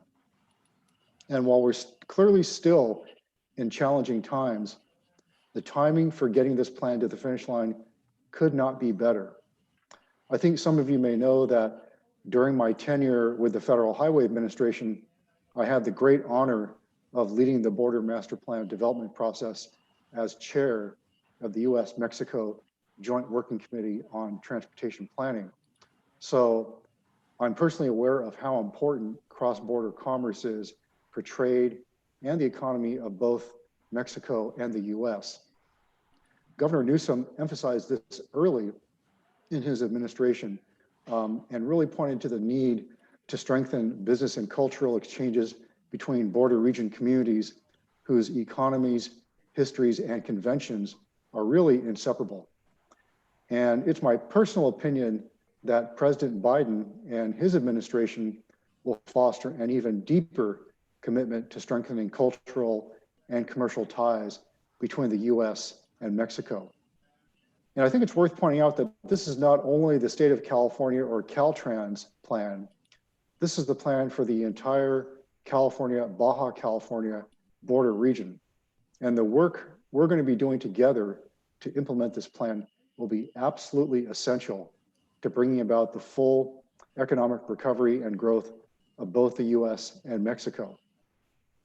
Mexico became the United States' top trading partner in 2019, and California's largest export market is Mexico. In fact, 16% of all of California's exports, or almost 28 billion, went to Mexico. And if you measure it by dollar value, the vast majority of all cross-border trade in the California-Baja California region moves by commercial truck. And it goes through the Otay, Mesa, Tecate, and Calexico East ports of entry. The bilateral value of trade by commercial truck has been increasing and will continue to increase as we get more port of entry facilities up and running. In fact, commercial vehicle border crossings are expected to increase by almost 180% by 2040. That is staggering. And as the Border Master Plan points out, the population of the California-Baja California region is expected to grow by over 1.5 million people. So we're going to be at close to 8.5 million by 2040, another staggering factoid. So that's going to mean a 68% increase in cross-border personal vehicle traffic, along with a 57% increase in pedestrian traffic and 31% increase in rail car traffic. So looking forward, I'd encourage all of you to keep working collaboratively and to keep this process alive. And we can do that by advancing the plan's recommendations, things like reconvening the Border Master Plan Technical Working Group and Policy Advisory Committee on an annual basis. Also developing an annual border status report. We can also expand cross-border collaboration to include community groups, along with academia and business organizations. We should also establish binational performance metrics related to the environment, transportation, and environmental justice. And we can also promote multimodal access for people at the border. And as California's Transportation Secretary, I also plan to step up the state's collaboration with our regional and international partners to ensure the success of our border infrastructure projects. A couple months ago, I had the great honor of meeting with Mexican Secretary of Communications and Transportation, Mr. Jorge Arganis Diaz-Leal, and our regional partners to discuss the Otay Mesa East Port of Entry project. Secretary Arganis agreed that the meeting was timely, and he specifically noted that the United States-Mexico-Canada trade agreement confirmed the importance of the Otay Mesa East project. So we made a commitment to develop a shared vision agreement between Mexico and state and regional partners for Otay Mesa East, which we hope to execute in the next few weeks. That agreement will set project delivery milestones, and it will also identify the location of tolling facilities in the United States. And on top of that, it will establish a framework for developing toll revenue sharing policies to finance the project on both sides of the border. And we're also going to form a standing binational border infrastructure policy working group that would meet quarterly, track milestones, and resolve any major policy issues so that we can advance Otay Mesa East and other border projects. So I'm really looking forward to advancing this border infrastructure work with our Mexican and regional counterparts. And in closing, I think all of us can agree that coordinated investment in our shared infrastructure will facilitate trade and economic growth for many years to come. The state of California is making significant investments, and I'm so proud to stand with the government of Mexico and our regional partners who are just as committed to border infrastructure. And so with that, thank you for a successful meeting. Thank you for having me, and keep up the great work. Thank you, Secretary Kim, for your remarks and your continued leadership. Before I hand it over back to Jose and Carlos to close this meeting, I would like to thank all of our presenters today, Cheryl, Debbie, Juan, Don, and Rob. They did an excellent job presenting all the materials of the Border Master Plan. I'd also like to thank the participation from all the members of the Policy and Advisory Committee, as well as the Technical Working Group. And particular thanks to Jose Marquez and Carlos Lopez for co-leading this effort. It's been a great experience to get this done. So congratulations to all of you. Thank you. Thank you. Thank you. Thank you, Gustavo, and thank you, Mr. Secretary. We were honored to have you. So thank you so much. Honored to be here. Thank you. Yeah. So before we adjourn, and we want everyone to turn on your camera because we want to take a group picture. So please, everyone, turn on your camera. Unfortunately, we cannot do it face-to-face live, but our team is going to be taking different pictures. So make sure to look as handsome and pretty as you can. So look, so good. Yeah. Yes, we'll be taking several pictures, screenshots. Thank you, all of you. Okay. It's been fun. It's been a really fun year. Thank you. Jose Marquez, Carlos López. Yeah. Carlos, dime. Quisiera agradecer ahorita que están todos a Víctor Rangel. El arquitecto Víctor Rangel ha sido clave en este proyecto y agradecerle a Cheryl también su paciencia. Gracias, José. Yeah, thank you. Muchísimas gracias, Carlos. Thank you. So with that, this meeting is adjourned. Thank you, and thank you for your participation throughout this process, and stay safe. Thank you. Thank you. Thank you, Jose. Congratulations. Felicidades. Thank you. Thanks, everyone. Thank you very much. Thank you. Lunchtime in Mexico City. Alvario. Gusto en saludarte. Carlos, igualmente, Carlos. gusto en saludarte, Irma, gusto en verte, saludarlos. Víctor. Erika también ahí estaba de SCT. Gusto en Sí. saludarlos. Cuídense. Cuídense todos. Muchas gracias, Abrazo. Víctor. Muchas gracias, Víctor y Carlos, por esto. Saludos y gracias a A todos todos. ustedes, muchas gracias. José Márquez, muchas gracias. Gracias, José. Gracias, Esfuerzo, Salvador. Salvador, qué gusto. Francisco, ¿qué Ramón tal? Diezgo, por ahí Carlos anda. Morales. Mario Miriam. Orso, Carlos Morales también. Héctor Vanegas, gracias. Gracias, hasta Héctor, luego. un abrazo, Héctor. Thank you, Jose. Thank you, Cheryl. Yeah, thank you. Thank you. Cheryl, thank you very much. Estoy muy contento. Thank you, everyone. So wonderful. Gracias a to see you all. todos y buen provecho para los mexicanos. Un abrazo fuerte, Carlos. Igualmente. Sí, igualmente. Cuídense. Hasta luego. Un abrazo muy grande a todos. Igualmente. Gracias. Hasta luego. Big hugs. Bye. Hasta luego, José. Hasta luego. Muchas gracias, Víctor, por toda tu ayuda. Gracias. Hasta luego, Carlos. Nos vemos. Ya. Hasta luego, Víctor.